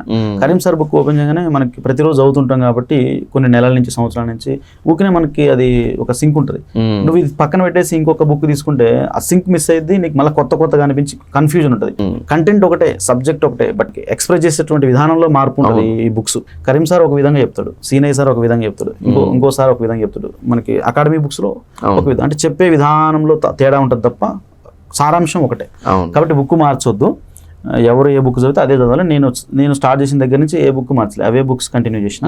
ఈ బుక్స్ మార్చకపోవడం కూడా సక్సెస్ లో ఒక కీ రోల్. ఈ మనకి టెస్ట్ సిరీస్ రాయడం ఎగ్జామ్స్ ముందు అదొకటి, తర్వాత ఈ గ్రూప్ డిస్కషన్స్ ఒకటి, చదివిన సబ్జెక్ట్ ని, తర్వాత చదివిన ప్రతిదాన్ని కూడా పేపర్ మీద ప్రాక్టీస్ చేస్తూ ఉండడం, అది ఎక్కువ రోజులు గుర్తుండడానికి ఒక అవకాశం. ఇట్లాంటి టిప్స్ ఫాలో అవుతూ కొంతమంది ఎవరన్నా ఫ్రెండ్స్ తో సబ్జెక్ట్ డిస్కస్ చేస్తూ ప్రీవియస్ పేపర్ లో ఒకటి ఇంపార్టెంట్, ప్రీవియస్ పేపర్ లో ఎట్లా క్వశ్చన్ అడిగిన విధానం ఏంది, అదే క్వశ్చన్ ని ఇండైరెక్ట్ గా ఇక్కడ అడగవచ్చు. అవునవును, మనం ప్రీవియస్ పేపర్ లో అదే బిట్ రాకపోయినా ఇండైరెక్ట్ గా దాని రిలేటెడ్ గా లేదంటే దాని కింద ఆప్షన్స్ ఉంటాయి, 4 ఆప్షన్స్ ఉంటాయి. ఆ 4 ఆప్షన్స్ క్వశ్చన్ గా మార్చవచ్చు. అవును, అట్లా అడగవచ్చు. అట్లా ఉండేది, ఇట్లా టిప్స్ ఫాలో అవుతూ చదివేది. అయితే మీరు బుక్స్ చదివారా లేదంటే బుక్స్ ని క్రిప్సీగా నోట్ కూడా మేకింగ్ చేసుకున్నారా? అంటే ఎట్లా అంటే నాకు కొన్ని సబ్జెక్టులకి నోట్ మేకింగ్ అవసరం లేకుండా పోయింది, కొన్ని పర్టికులర్ సబ్జెక్ట్స్కి అవసరం అయింది. ఎందుకంటే నేను 2015-16 ఆ సంవత్సరంలో డిగ్రీలో ఉన్నప్పుడు యాక్చువల్గా నేను ఇంటర్మీడియట్ నుంచే నాకు ఒక ఆలోచన ఉండే, నేను ఒక గవర్నమెంట్ ఎంప్లాయ్ కావాలని. అప్పుడు ఈ న్యూస్ పేపర్లలో, ఈనాడు, సాక్షులు, జిల్లా పేపర్లలో జీకే అని, తర్వాత రీజనింగ్ అని వస్తే అవన్నీ కలెక్ట్ చేస్తే ఇంత అయ్యేది, అంత పిచ్చి ఉండేది. అప్పటి నుంచి నేను కొంత అంతో ఇంతో చదువుతుండేవాడిని. ఎప్పుడైతే 2016లో కానిస్టేబుల్ నోటిఫికేషన్ వచ్చిందో ఫుల్ ఫ్లెడ్జ్గా కూర్చోవడం జరిగింది. అయితే ఆ టైం నుంచి 2024 గ్రూప్ 2 జరిగే వరకు దగ్గర ఒక 8 to 9 years. ఈ గ్యాప్లో ఏమవుతుందంటే నేను 2 సార్లు ఎస్ఏ రాసిన, గ్రూప్ 4 రాసిన, ఎక్సైజ్ కానిస్టేబుల్ రాసిన, ఇవన్నీ రాసిన కదా. పాలిటీ, జాగ్రఫీ, తర్వాత రీజనింగ్, కొంత అర్థమెటిక్ ఎస్ఐకి, ఇవన్నీ కూడా నాకు బాగా చదివి నోట్ మేకింగ్ అవసరం లేకుండా డైరెక్ట్ బుక్ తీసుకొని చదివే అవకాశం వచ్చింది. నేను ఎప్పుడైతే గ్రూప్ 2 ఈ ప్రిపరేషన్ స్టార్ట్ చేసినో నాకు కొత్తగా తగిలిన సబ్జెక్టులు ఏంటంటే ఒకటి ఎకానమీ తర్వాత సోషియాలజీ. సో ఇవి రెండింటికి ఏదన్నా ఒకటి చేయాలి కాబట్టి నేను దాని మీద స్పెషల్ ఇంట్రెస్ట్ పెట్టి నోట్ మేకింగ్ చేసుకోవడం జరిగింది. Note making very important competitive, ఎందుకంటే నీకు ఎగ్జామ్ ముందు నువ్వు ఎంత చదివినా కానీ ఎగ్జామ్ ముందు నువ్వు పర్టికులర్గా రివిజన్ అనేది చాలా ఇంపార్టెంట్. నువ్వు 4 పేపర్లలో మస్తు సిలబస్ ఉంటుంది, బుక్స్ అన్ని ముందలేసుకొని నువ్వు రివిజన్ చేయలేవు బిఫోర్ ఎగ్జామ్. సో నీకు షార్ట్లో స్వీట్గా ఒక నోట్స్ మేకింగ్ ప్రతి సబ్జెక్ట్ అనేది ఇంపార్టెంట్. బట్ నేను ఒక 8 years నుంచి ప్రిపరేషన్లో ఉన్నా కాబట్టి నాకు అది అవసరం పడలేదు. కొంత ఈ సోషియాలజీకి, ఎకానమీకి కొత్త సబ్జెక్ట్ నాకు యాడ్ అవుతుంది కాబట్టి అట్లయింది. ఇంకోటి ఏంటంటే మనం ఖాళీగా ఉన్నప్పుడు యూట్యూబ్లో ఈ సివిల్ సర్వీస్ కొట్టిన వాళ్ళు అయితే గ్రూప్ 1, గ్రూప్ 2 ఆస్పిరెంట్స్ ఇంటర్వ్యూ చూసినప్పుడు ఒక్కొక్కళ్ళు, ఇప్పుడు ఫర్ ఎగ్జాంపుల్ నా ఇంటర్వ్యూలో నేను చెప్పినట్టు వేరే ఆయన చెప్పడు, అవన్నీ మనం మైండ్లో పెట్టుకోవాలి, రాసుకోవాలి అవసరం అయితే. ఇప్పుడు నేను టెస్ట్ సిరీస్ రాయాలని చెప్పాను, చాలా మంది చదువుతారు, రివిజన్ చేస్తారు, ఎగ్జామ్ పోతారు, కానీ టెస్ట్ సిరీస్ రాయరు. టెస్ట్ సిరీస్ అనేది చాలా కీ రోల్ ప్లే చేస్తుంది. ఫర్ ఎగ్జాంపుల్ క్రికెట్ ప్లేయర్స్ ఉంటారు, మ్యాచ్ ఆడే ముందు వార్మప్ మ్యాచ్ అని, తర్వాత ప్రాక్టీస్ టెస్ట్ అని చేస్తారు. టెస్ట్ సిరీస్ ఇండైరెక్ట్ గా ప్రాక్టీస్ టెస్ట్. నీలో ఎంత టాలెంట్ ఉన్నా, నువ్వు ఎంత చదివినా, నువ్వు 100 సార్లు బుక్ చదివినా, నువ్వు టెస్ట్ సిరీస్ రాయకుండా పోతే అంటే ఖచ్చితంగా ఫెయిల్ అవుతారని నేను చెప్పను, బట్ 99% ఫెయిల్యూర్సే ఉంటారు, 1% సక్సెస్ అవుతారు. అదే టెస్ట్ సిరీస్ రాసిపోతే 99% సక్సెస్ రేట్ ఉంటుంది. టెస్ట్ సిరీస్ అంటే ఎట్లా మళ్ళీ ఏదో ఊకిన రాసి వదిలేయడం కాదు, దాన్ని కూడా చాలా ఇంట్రెస్ట్ గా, డెడికేషన్ గా రాసి దాన్ని మళ్ళీ ఇంటికి వచ్చిన తర్వాత వెరిఫై చేసుకోవడం, అట్లా చేసిన ఎక్కడ తగ్గిపోతున్నాయి మార్క్స్ అనేది మనం చూసుకోవాలి. అట్లా రాయాలి. కీ రోల్ పాటించే ఆస్పిరెంట్ కి అంటే కీ రోల్ పాటిస్తుందా టైప్ ఆఫ్ అనలైజ్ అనేది? అవును. ఇప్పుడు రాసేసారు, గ్రూప్ 2 వచ్చింది, అయితే ఇంతకు ముందు మీరు కానిస్టేబుల్గా చేస్తున్నారు, సివిల్ కానిస్టేబుల్గా. ఈ సివిల్ కానిస్టేబుల్గా చేస్తూనే ప్రిపరేషన్ చేసే క్రమంలో స్టేషన్లో కానీ లేదంటే మీ సర్కిల్లో కానీ కొంచెం చెప్పుకునే వాళ్ళంట, వ్యంగ్యంగాను ఫ్రెండ్లీగాను, స్టేషన్లో మీరు వెళ్తుంటే ప్రిపేర్ అవుతున్న టైంలో అందరు అనేవాళ్ళంట కదా, జరగండి ఆఫీసర్ గారు వస్తున్నారు అని చెప్పేసి అనేవాళ్ళంట కదా, ఇది నిజమేనా? అంటే అందరూ కాదు, కొందరు అన్నారని చెప్పి తెలిసిందే, నేను కూడా వినలేదు. కానీ నాకు ఉన్న ఫ్రెండ్ ద్వారా నేను డ్యూటీకి వచ్చే టైంలో ఒకళ్ళు అయితే అన్నారని విన్నా. అది కూడా అంటే మా ఫ్రెండ్ చెప్తే విన్నా, అంటే అనే ఉండొచ్చు మేబీ, అంటేనే కదా నాకు చెప్పేది. నేను ప్రిపేర్ అవుతున్నా అని తెలిసి జరగండి ఆఫీసర్ వస్తున్నాడు ఏమనుకుంటున్నారు అది ఇది అని చెప్పి కొంత వ్యంగ్యంగా అన్నట్టు విన్నా. అంటే మన ప్రిపరేషన్ అనేది డ్యామేజ్ అవుతుందని చెప్పి నేను సక్సెస్ అవ్వాలనే మోటోతో నేను వెళ్ళడం జరిగింది. మేబీ ఆయన అన్నదే నిజమైందేమో, ఎందుకంటే మొన్న సీఎం గారు రాగానే 5 లక్షల మంది అప్లై చేసినటువంటి మీ గ్రూప్ 2 నోటిఫికేషన్లో 2.5 లక్షల మంది రాస్తే, ఆ 2.5 లక్షల మంది అభ్యర్థుల్లో 783 మంది సెలెక్ట్ అయితే అందులో మీరు ఒకళ్ళు అన్నప్పుడు, ఆ 83 మందిలో 783 మందిలో నేనున్నా అనే ఒక భావన నాకు చాలా హ్యాపీ ఫీలింగ్ కలిగించింది. దీనికి ఈ సక్సెస్ కారణమైనటువంటి నా తల్లిదండ్రులు ఆ క్షణాన్ని నాకు గుర్తొచ్చి చాలా ఎమోషనల్గా నేను ఫీల్ అవ్వడం జరిగింది. అవును, ఇంకో మాట కూడా చెప్పారు రేవంత్ రెడ్డి గారు, మీరు ఎవరైనా తల్లిదండ్రులను చూడకపోతే మీ శాలరీలో కోతలు కోసి మరి తల్లిదండ్రులకి మీతో పాటే అదే రోజు శాలరీ లాగా పంపిస్తానన్నారు. అది అసలు బ్యూటిఫుల్ వర్డ్ కదండి. చాలా బ్యూటిఫుల్ వాడు. ఇప్పటివరకు అది నాకు తెలిసి బహుశా భారతీయ చరిత్రలో కూడా ఏ రాష్ట్ర ముఖ్యమంత్రి కానటువంటి ఒక ఆలోచన అది. 100% అది చేయాల్సిందే. చూసుకున్నప్పుడు అన్ని రోజులు నిన్ను పుట్టిన దగ్గర నుంచి నీకు ఒక ఉద్యోగం వచ్చే వరకు అంత మంచిగా చూసుకొని నేను ఒక లైఫ్లో ఒక సక్సెస్ఫుల్, ఇప్పుడు ఈ రోజున నన్ను పిలిచారంటే దానికి కారణం మా పేరెంట్స్. అవును, చిన్నప్పుడు చదువు ఎందుకు నిన్నని వ్యవసాయంలో పెట్టడమో లేదా నాకు పనికి పంపించుంటే ఈ రోజున ఈ రాజశేఖర్ ఎక్కడ ఉన్నాడు, ఈ ఇంటర్వ్యూ ఎక్కడ ఉన్నది. సో మనం ఎంత ఎదిగినా కానీ దానికి కారణం ఖచ్చితంగా మన అమ్మ నాన్న. ఒకవేళ అమ్మ నాన్ననే ఎవరన్నా చూసుకోకుండా వాళ్ళని ఇబ్బందులకు గురి చేయడం కానీ ఏదన్నా చేసినప్పుడు మాత్రం 100%, ఇంకా సీఎం గారు అన్న 10% అన్నారు, నాకు తెలిసి ఒక 25% డైరెక్ట్ అకౌంట్ పెట్టేస్తే పేరెంట్స్ అనేది బాగుంటుందని నా పర్సనల్ ఒపీనియన్. మీరంతా ఈ రోజు నుంచి ఆఫీసర్స్ అనే ఒక మాట అనగానే నాకు ఆ రోజు ఒక వ్యక్తి ఎవరు అన్నారు అనేది గుర్తొచ్చి అన్నది. కాబట్టి మనం అలాంటి మాటల్ని ఇంకా ఎదగాలి లైఫ్లో అనేది తీసుకోవాలి తప్ప డిసప్పాయింట్ అయితే మనం ఎక్కడ ఉన్నామో అక్కడే ఉంటాం. విన్నా మా ఫ్రెండ్ ద్వారా అలా నన్ను హేళన చేసినట్టు ఆఫీసర్లు వస్తున్నారు జరగండి అది అన్నట్టు విన్నా. బట్ వాళ్ళందరికీ మనం అనాల్సింది కూడా ఏం లేదు. బట్ ఈ రోజు మన సక్సెస్ తెలిసే ఉంటుంది. అవును, తెలిసినప్పుడు వారి అనవసరంగా నేను ఒక భావన వస్తే నాకు చాలా హ్యాపీ. అంతే. మేబీ ఆయన చెప్పడం వల్ల మీరు ఇంకా కసిగా చదివి ఉంటారేమో. అంటే అలాంటి చాలా రీజన్స్ మనకి అంతో ఎంతో తోడ్పట్టు అవుతాయి. సమాజం నుంచి వచ్చి అవమానాలు మన మీద ఏమన్నా అవి ఉన్నప్పుడు ఇట్లా చూస్తున్నారు కాబట్టి నేను ఏ రోజుకైనా ఒక మంచి లెవెల్ ఆఫీసర్కి వెళ్ళాలి, వాళ్ళందరి మాటలకి నా సక్సెస్ సమాధానం చెప్పాలని ఒక ఫీలింగ్ వస్తుంది ఆటోమేటిక్గా. అట్లా నాకు వచ్చింది. ఇప్పుడు అవమానాలు అంటే గుర్తొచ్చింది, ఈ జర్నీలో కానిస్టేబుల్ ఉంది, ఆల్రెడీ జాబ్ ఉంది, అంటే చిన్న కానిస్టేబులే కదా అన్నట్టు ఏమైనా అవమానాలు జరిగాయా?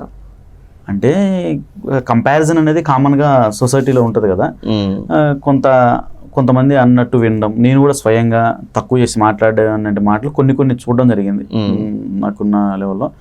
బట్ వాటన్నిటిని నేను ఏమీ ఇబ్బంది పడడం చేసుకోపోయేది. సరే అనుకోనిలే, ఎన్ని రోజులు అనుకుంటారు అనుకోని. బట్ నాకు మాత్రం దృఢంగా ఒక నమ్మకం ఏంటంటే టైం పట్టొచ్చు. అవును, ఇప్పుడు 8 కాదు, ఇంకో 8 పట్టొచ్చు. కానీ నేనంటే ఏందో చూపించుకుంటానే నమ్మకం నాలో ఉంది. బట్ వాళ్ళ మాటలు పట్టించుకోపోయేది, నా సక్సెస్ వాళ్ళకి సమాధానం ఏదైనా అనుకుని నేను ప్రిపరేషన్ నా వేలో నేను వెళ్ళేది అంతే. అవన్నీ పట్టించుకుంటే మనం సొసైటీలో సస్టైన్ కాలేము, కష్టం, చాలా కష్టం, సస్టైన్ కాలేము. దట్టు ఏంటంటే ప్రిపరేషన్ టైంలో ఇవన్నీ కామన్ అనిపించేది. అంటే మనకి సామాన్యంగా చెప్పే కదా ఇందాకలా సీఎం గారు ఆ 2.5 లక్షల మందిలో 783 మంది అనేది ఒక మట్టిలో అణిముత్యాలని అన్నారు కదా. యాక్చువల్గా అది నిజం సార్ అన్నది, సీఎం గారు అన్నది. ఎందుకంటే నేను ప్రిపేర్ అయ్యేటప్పుడు నా స్టడీ చైర్ మీద ప్యాడ్ ఉంటుంది కదా, ఓ పక్క సిలబస్ కాపీ, దాంతోపాటు ఓ పక్క ఎన్ని డిపార్ట్మెంట్లో ఏమేమి పోస్టులు ఉన్నాయి, ఓకే, ఓ మధ్యలో మనం చదివే బుక్ పెట్టుకున్నప్పుడు 783 అనే ఒక నెంబర్ కనపడ్డప్పుడు 783 పోస్టులు, అంటే మొత్తం స్టేట్లో ఎంటైర్ తెలంగాణ ఉమ్మడి 10 జిల్లాలకి 783 పోస్టులు. అప్లికేషన్ అంటే ఎగ్జామ్ అయితే అప్పటికి అయిపోదు కదా మన ప్రిపరేషన్. 5,00,000 మందో 5,00,000 మందో, 5 లక్షల్లో 783 మనం ఎక్కడ వస్తుందా అనే ఒక ప్రెషర్ అనేది మైండ్ మీద బాగా ఉండేది. చదువున తర్వాత పడుకుందామని నిద్రపోయినా కానీ కళ్ళు మూసుకుంటాం కానీ లోపల మాత్రం అదే ఆలోచన, మనం ఉండమని. సరే 783 అయితే హ్యాపీ రావచ్చు. మరి ఆ 783లో మళ్ళీ 33% హ్యూమన్ రిజర్వేషన్ అని ఇంకా నెంబర్ ఆఫ్ ఉంటాయి. మల్టీ జోన్ పోస్టులు 2 కిందని 1 కిందని, మన జోన్ 5, ఇంకా అందులోనే especially Yadadri zone heavy competitive zone. మన నల్గొండ, సూర్యాపేట, భువనగిరి హెవీ కాంపిటేటివ్, పోస్టులు లేవు, ఫుల్ కాంపిటీషన్, ఇంకా భయం. అంటే ఆ 783లో మనకి అవకాశం ఉన్న పోస్టులు మహా అయితే 150 ఉండుండొచ్చు యావరేజ్గా. అన్ని తీసేస్తే మన జోను, మన మల్టీ జోను, మన కేటగిరీ అన్ని చూసినప్పుడు 150 ఉండొచ్చు. అంటే దాని అర్థం ఏంది, నేను స్టేట్లో 5 లక్షల మందిలో జరగలే కాబట్టి ఎగ్జామ్, 5 లక్షల మంది అప్లికేషన్స్ పెడితే నేను స్టేట్లో 150-200 లోపల ఉండాలి. ఉంటానా? ఉండనేమో. లేనప్పుడు నేను ఎన్ని రోజులు సమాజాన్ని సవాల్ చేసినట్టుగా నేను ప్రిపేర్ అయ్యి ఫెయిల్యూర్స్ అవుతూ ఉన్నా, ఇది ఇంకో ఫెయిల్యూర్ అయితే నేను ఎట్లా ఫేస్ చేయాలి, సొసైటీని నేను ఎట్లా నిరూపించుకోవాలి అనే ఒక బాధ ఈ బాగా వచ్చినప్పుడు ఆలోచించి హెడేక్ రావడము, ప్రెషరు, అట్లా చాలా విపరీతమైనటువంటి కాంపిటేటివ్ ఫీల్డ్లో ఉన్నప్పుడు విపరీతమైనటువంటి ప్రెషర్ ఉంటుంది మన మీద. మనం చదివే చదువు, ఒక పక్క ఫ్యామిలీ మెయింటెనెన్స్, ఇంకో పక్క సమాజం అనే మాట, ఒక పక్క నా ఉద్యోగము, మల్టిపుల్ ప్రెషర్స్. ఆ ప్రెజెన్స్ ని హ్యాండిల్ చేసి బయటకు రావడం అనేది నాట్ ఏ జోక్. ఈ రోజు నేను ఏదో సక్సెస్ అయినా మస్తు చెప్పొచ్చు, కానీ ఒక ఆస్పిరెంట్ గా ఉన్నప్పుడు నిజంగా కాంపిటేటివ్ ఫీల్డ్లో చేయాలంటే ఎన్నో ఒత్తిళ్లను తలగ్గి ఉంటేనే మనం సక్సెస్ అవుతాం. చాలా కష్టం కాంపిటేటివ్ ఫీల్డ్. ఒకటి ఏదో సినిమా డైలాగ్ ఉంటుంది, రాకుండానే ఉండాలి, దిగామా దిగిన తర్వాత దాన్ని అంతా తేల్చుకునేదాకా చూడాలనేది. అది అది సినిమా డైలాగ్ కావచ్చు ప్రతి ఒక్క కానీ, but అది aspirant నిజం. కూడా అది అంతే, అంతే అంటే రావద్దు కాంపిటేటివ్ ఫీల్డ్కి. ఎందుకంటే చాలా టైం. ఫర్ ఎగ్జాంపుల్ 2016లో గ్రూప్ 2 జరిగింది, గ్రూప్ 2 జరిగింది, మళ్ళీ 2025లో మీ మధ్యలో దగ్గర 9 సంవత్సరాలు. 9 సంవత్సరాలు మ్యారేజ్ కూడా అవ్వాలి, ఎప్పుడు చదువుకోవాలి, ఫైనాన్షియల్ గా పోస్ట్ పోన్మెంట్స్ ఉంటాయి, అన్ని ఉంటాయి, కేసులు ఉంటాయి, 2018, ఇవన్నీ ఉంటాయి, 2019 లో ఉండాలి. ఇవన్నీ ఉంటాయని, చాలా క్రిటికల్ సిచ్యువేషన్స్ ఉంటాయని ముందే ఊహించుకొని రావాలి. అప్పుడు మాత్రమే రావాలి. అనవసరంగా వచ్చి మధ్యలో పోతే నువ్వు చేసిన ఆ టైం పీరియడ్ అంతా నీ ఫ్యామిలీకి వేస్ట్, నువ్వు ఫైనాన్షియల్గా వేస్ట్, నీ మైండ్ ఖరాబు. వాళ్ళ గ్యాప్లో నువ్వు ఏదైనా ప్రైవేట్ జాబో లేదా వేరే ఎత్తుకుంటే బాగుంటుంది. అంటే నా ఉద్దేశం డిస్కరేజ్ చేయాలని కదా, లేదు, నిజంగా దృఢంగా నేను చేయగలుగుతా అనే నమ్మకం ఉన్న వాళ్ళు ఎన్ని సంవత్సరాలైనా ఏదో రావాలి, రాగానే నేను ఇట్లా ఒకటే ఇట్లా అది చేస్తా, చదివేస్తా, వస్తుంది అనుకునే వాళ్ళు రావద్దు. అవును, లేట్ అయినా నేను కొట్టుతానే నమ్మకం ఉన్న వాళ్ళు, సీరియస్ ఆస్పిరెంట్స్ ఉంటేనే కాంపిటేటివ్ ఫీల్డ్లోకి రావాలి. అది నా సజెషన్. ఎందుకంటే నువ్వు ఒట్టిగా వచ్చి టైం పాస్ చేసి అనవసరంగా ఇంటికాంచి పేరెంట్స్ పంపించే డబ్బులు వేస్ట్ చేయడమే కదా, వాళ్ళని ఇబ్బంది పెట్టడం, వాళ్ళు కూలికి నాలుగు పోయి 200-300 సంపాదిస్తుంటే నువ్వు హాస్టల్లో ఫీజులు కట్టి ఇక్కడ నువ్వు అనవసరంగా ఆ పిచ్చిగా వేషాలు వేయడం వల్ల ఏం లాభం? అంటే సీరియస్ ఆస్పిరెంట్స్ ఉన్నప్పుడు కాంపిటేటివ్ ఫీల్డ్లోకి రావాలా, అట్లాంటి వాళ్ళు మాత్రమే రావాలి. అనవసరమైనటువంటి వచ్చి వాళ్ళు ఫ్యామిలీ మెంబర్స్కి భారంగా అవ్వద్దు అనేది నా సజెషన్. మీరు అంటే ప్రిపరేషన్కి మీకు బాగా ధైర్యం ఉంది, సక్సెస్ అవుతామని. అదే టైంలో కొంచెం మనీ కూడా అంటే అరౌండ్ 15 to 20 lakhs శాలరీ రూపంలోనూ, లేదంటే ఖర్చు చేసేది కూడా, లేదంటే చిన్న ఉంటాయి కదా, అంత అంటే అంత దాకా సాక్రిఫైస్ చేసేసారు. అవును, మరి అప్పుడు ఎప్పుడైనా అనిపించింది అరే ఎందుకు ఉన్న జాబ్ని చేసుకుంటే బాగుంటుంది కదా అంటే అలాంటి ఆలోచనలు ఏమైనా వచ్చాయి? మీరు అన్నది కరెక్టే. నా సర్వీస్లో దగ్గర ఇప్పుడు 8 years, 2017లో ట్రైనింగ్ కంచి మొదలు పెడితే ఒక 8 years కానిస్టేబుల్గా. ఒక 3 years వరకు నేను ఆబ్సెంట్ అవ్వడము, లేకపోతే లీవ్స్ పెట్టడము ఇట్లనే చేసేది. శాలరీ రాదు. అంటే యావరేజ్గా ఒక 15 lakhs వరకు శాలరీ నేను 10 to 15 lakhs ఒక 3-4 years అంటే పోట్టుకున్నట్టే. బట్ నేను ఎప్పుడు బాధపడలే, ఎందుకంటే ఆ రోజు నేను వచ్చే ఆ శాలరీ కోసం లేకపోతే చూసుకుంటే ఈ రోజున మీరు నన్ను పిలిచేవాళ్ళు కాదు కదా, నేను ఏదో సక్సెస్ అయినా పిలిచినారు. సక్సెస్ కోసం నేను చదివిన దానిని పెద్దగా పట్టించుకోలేదు.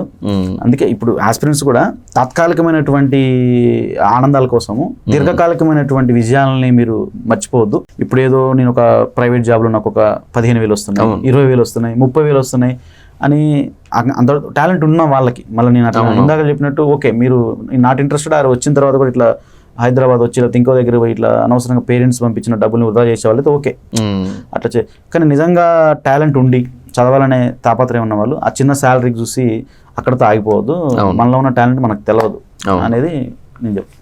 అట్లా అంటే చిన్న బాబు, మీ బాబుకి ఎన్ని ఇయర్స్ ఉండేది? 4 ఎగ్జామ్ టైంలో వాడు పాపం చాలా చిన్నవాడు. వాడు అంటే మీ డ్యూటీకి వెళ్ళి వచ్చేవాళ్ళు, బాబు ఏమో చిన్నపిల్లగాడు. వాడిని పక్కన అంటే కూర్చోబెట్టేసి ఇలా ప్రిపేర్ అయ్యారండి. యాక్చువల్గా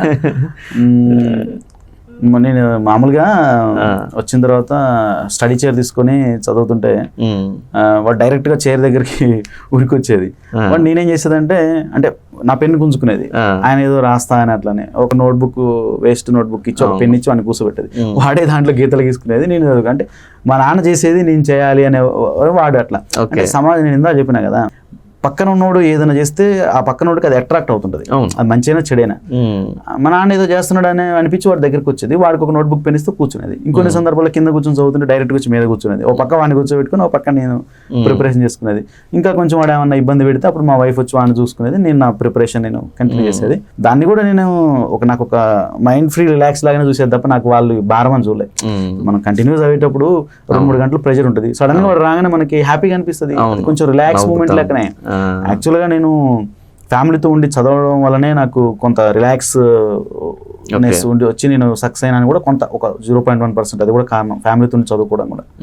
ఎందుకంటే ఒక వితౌట్ ఫ్యామిలీ మెంబర్కి ఆ ఫీలింగ్ అనేది మిస్ అవుతుంది, భార్య పిల్లలు తల్లిదండ్రులు అనేది మిస్ అవుతారు. సో నేను ఇట్లా ఉండి వాళ్ళతో ఉండి చదవడం వల్ల నాకు అది కూడా కొంత పాజిటివ్ వైబ్రేషన్స్ నాలో క్రియేట్ కావడానికి కారణమే. అంటే ఫ్యామిలీ ఉండి ప్రిపేర్ అయ్యే వాళ్ళు కూడా ఇలా అంటే చదవచ్చు. కానీ ఒక నిమిషము, బిఫోర్ మ్యారేజ్ జాబ్ కొట్టడంలో ఉన్న కిక్కు కంటే ఆఫ్టర్ మ్యారేజ్ పిల్లలు ఉన్న తర్వాత జాబ్ కొట్టడం ఉన్న కిక్కు వేరే ఉంటుంది. అది నేను ఆ కిక్ను అనుభవించాను. అంటే కిక్ మీన్స్ అంటే కిక్ ఏంటంటే ఇందాక చెప్పినట్టు కదా, మనకి మ్యారేజ్ అయిన తర్వాత రెస్పాన్సిబిలిటీస్ ఉంటాయి. బిఫోర్ మ్యారేజ్ రెస్పాన్సిబిలిటీస్ ఉండవు. ఇన్నిటిని రెస్పాన్సిబిలిటీస్ని మనం ఫేస్ చేస్తూ మేనేజ్ చేస్తూ కూడా విజయం సాధించామనే ఒక భావన మనకు ఒక సాటిస్ఫాక్షన్ రూపంలో, కిక్ అని కాదు కానీ ఒక తృప్తి, ఒక సాటిస్ఫాక్షన్ చూసే వాళ్ళకు కూడా అనిపిస్తుంది కదా, అరే how it's possible, he has family, happiness అనిపించింది. ఫ్యామిలీ ఉండి కూడా నేను ఇట్లా చూపించిన అని. ఇప్పుడు మ్యారేజ్ అయిన తర్వాత ఒక్క కుటుంబం కాదు, 2 కుటుంబాలు ఉంటాయి. అంటే తండ్రి సైడ్ నుంచి భార్య సైడ్ నుంచి కుటుంబాలు ఉంటాయి. వీటి ఫంక్షన్స్ కూడా వెళ్ళాల్సి ఉంటుంది. అవును. మీరు ఫంక్షన్కి వెళ్ళేవాళ్ళ లేదంటే స్కిప్ చేసేసి? ఫంక్షన్కి వెళ్ళిపోయామని యాక్చువల్గా.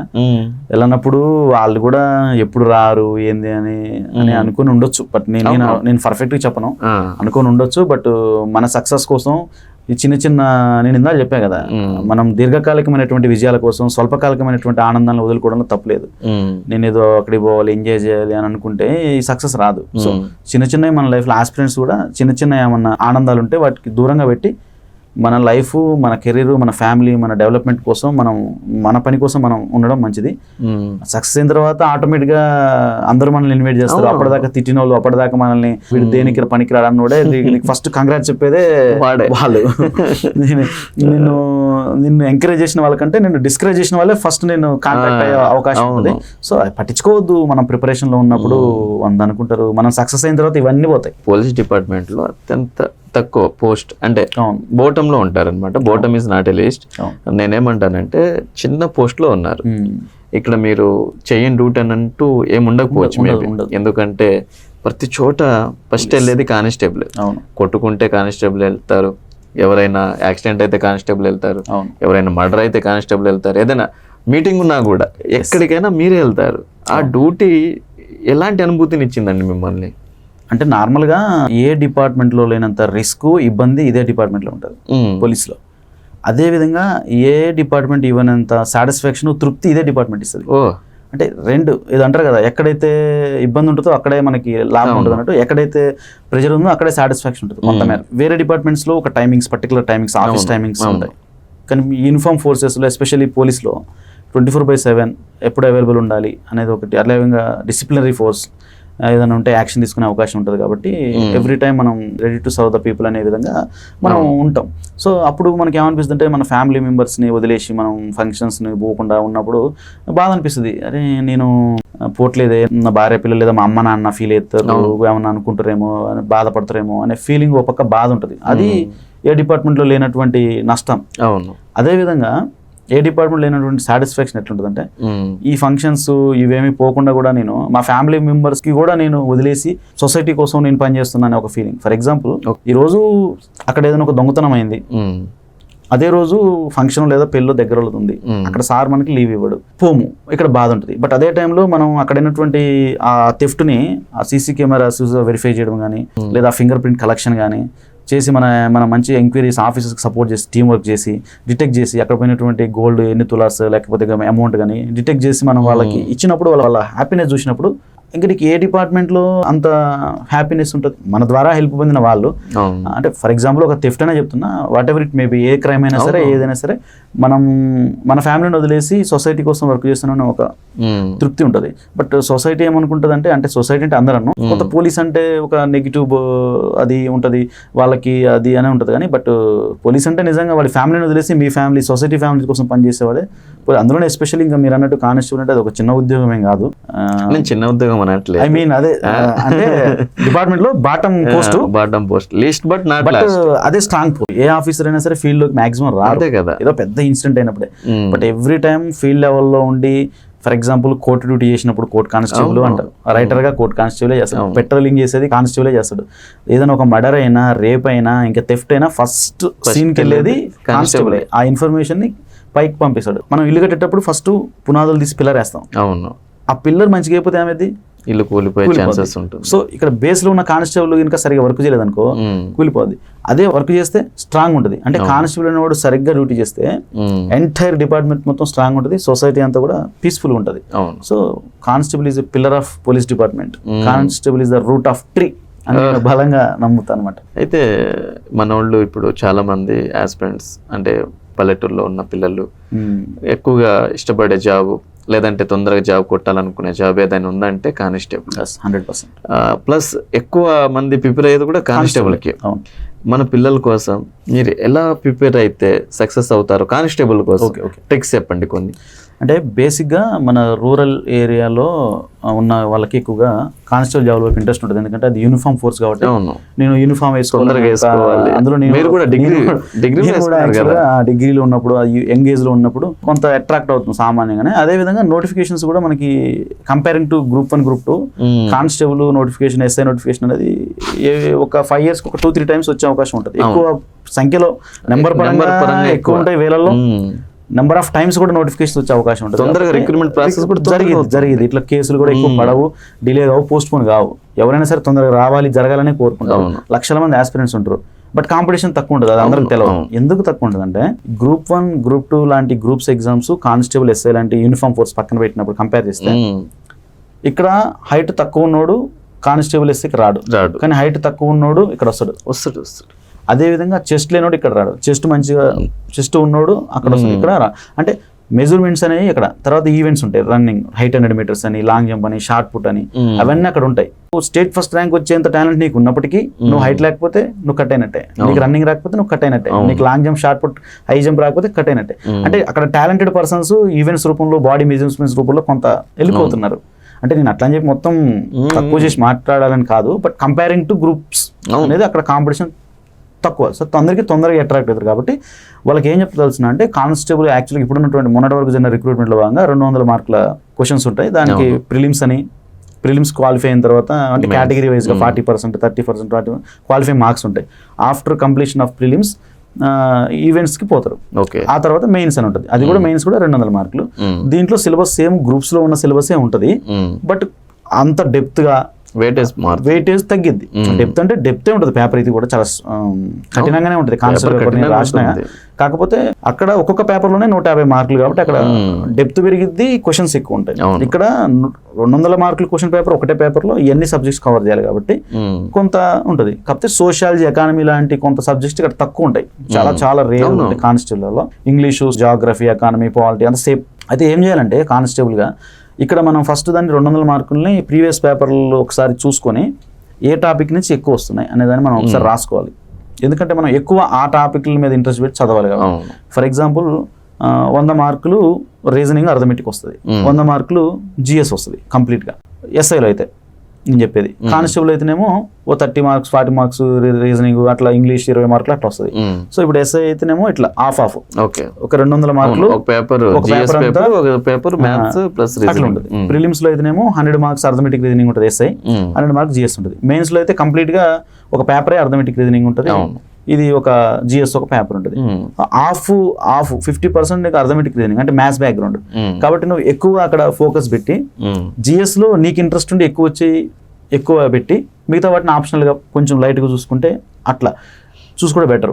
నువ్వు అవేం పట్టించుకోకుండా ఎక్కడో 5 మార్క్స్ 200 మార్క్స్లో 5 మార్క్స్ వచ్చే టాపిక్ని విపరీతంగా చదివి టైం అంతా వెయిట్ చేసి 100 మార్కులు ఉన్న టాపిక్ని నెగ్లెక్ట్ చేస్తే నీకు 5కి 5 వచ్చినా ఏం సుఖం కాదు కదా. అదే నువ్వు 100 మార్క్స్ వెయిటేజ్ ఉన్న దాంట్లో 90 వచ్చినాయి, ఇప్పుడు 90 ఇక్కడ 5 మార్కులు వచ్చినాయి, 5కి 5 వచ్చినాయి, అప్పుడు 85 మార్కులు నీకంటే ఆ క్యాండిడేట్ ఎక్కువ ఉన్నాడు కదా. నేను ఏంటంటే కానిస్టేబుల్ అయినా ఎస్ఐ అయినా ఫస్ట్ సిలబస్ చూసుకున్న తర్వాత వెయిటేజ్ చూసుకొని ఏ టాపిక్స్ నుంచి ఎక్కువ వచ్చినాయి, ప్రీవియస్ ఏపీలో ఉన్నప్పటి నుంచి ఇప్పటివరకు ప్రీవియస్ పేపర్ తీసుకుంటే దాని ప్రకారం తీసుకొని ఒక మంచి స్టాండర్డ్ బుక్స్ తీసుకొని చదువుకుంటే బెటర్.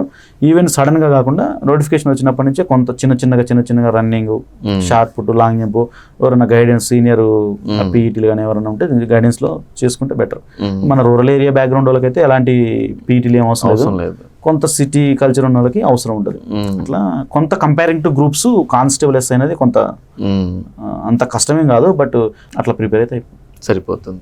అంటే కొంచెం కష్టపడితే అంటే కొంచెం అంతకంటే ఎక్కువ కష్టపడితే కొంచెం టెక్నికల్ గా కొంచెం ప్రాక్టికల్ గా చూసుకొని ప్రీవియస్ క్వశ్చన్ చూసుకొని వెళ్తే బెటర్ అంతే.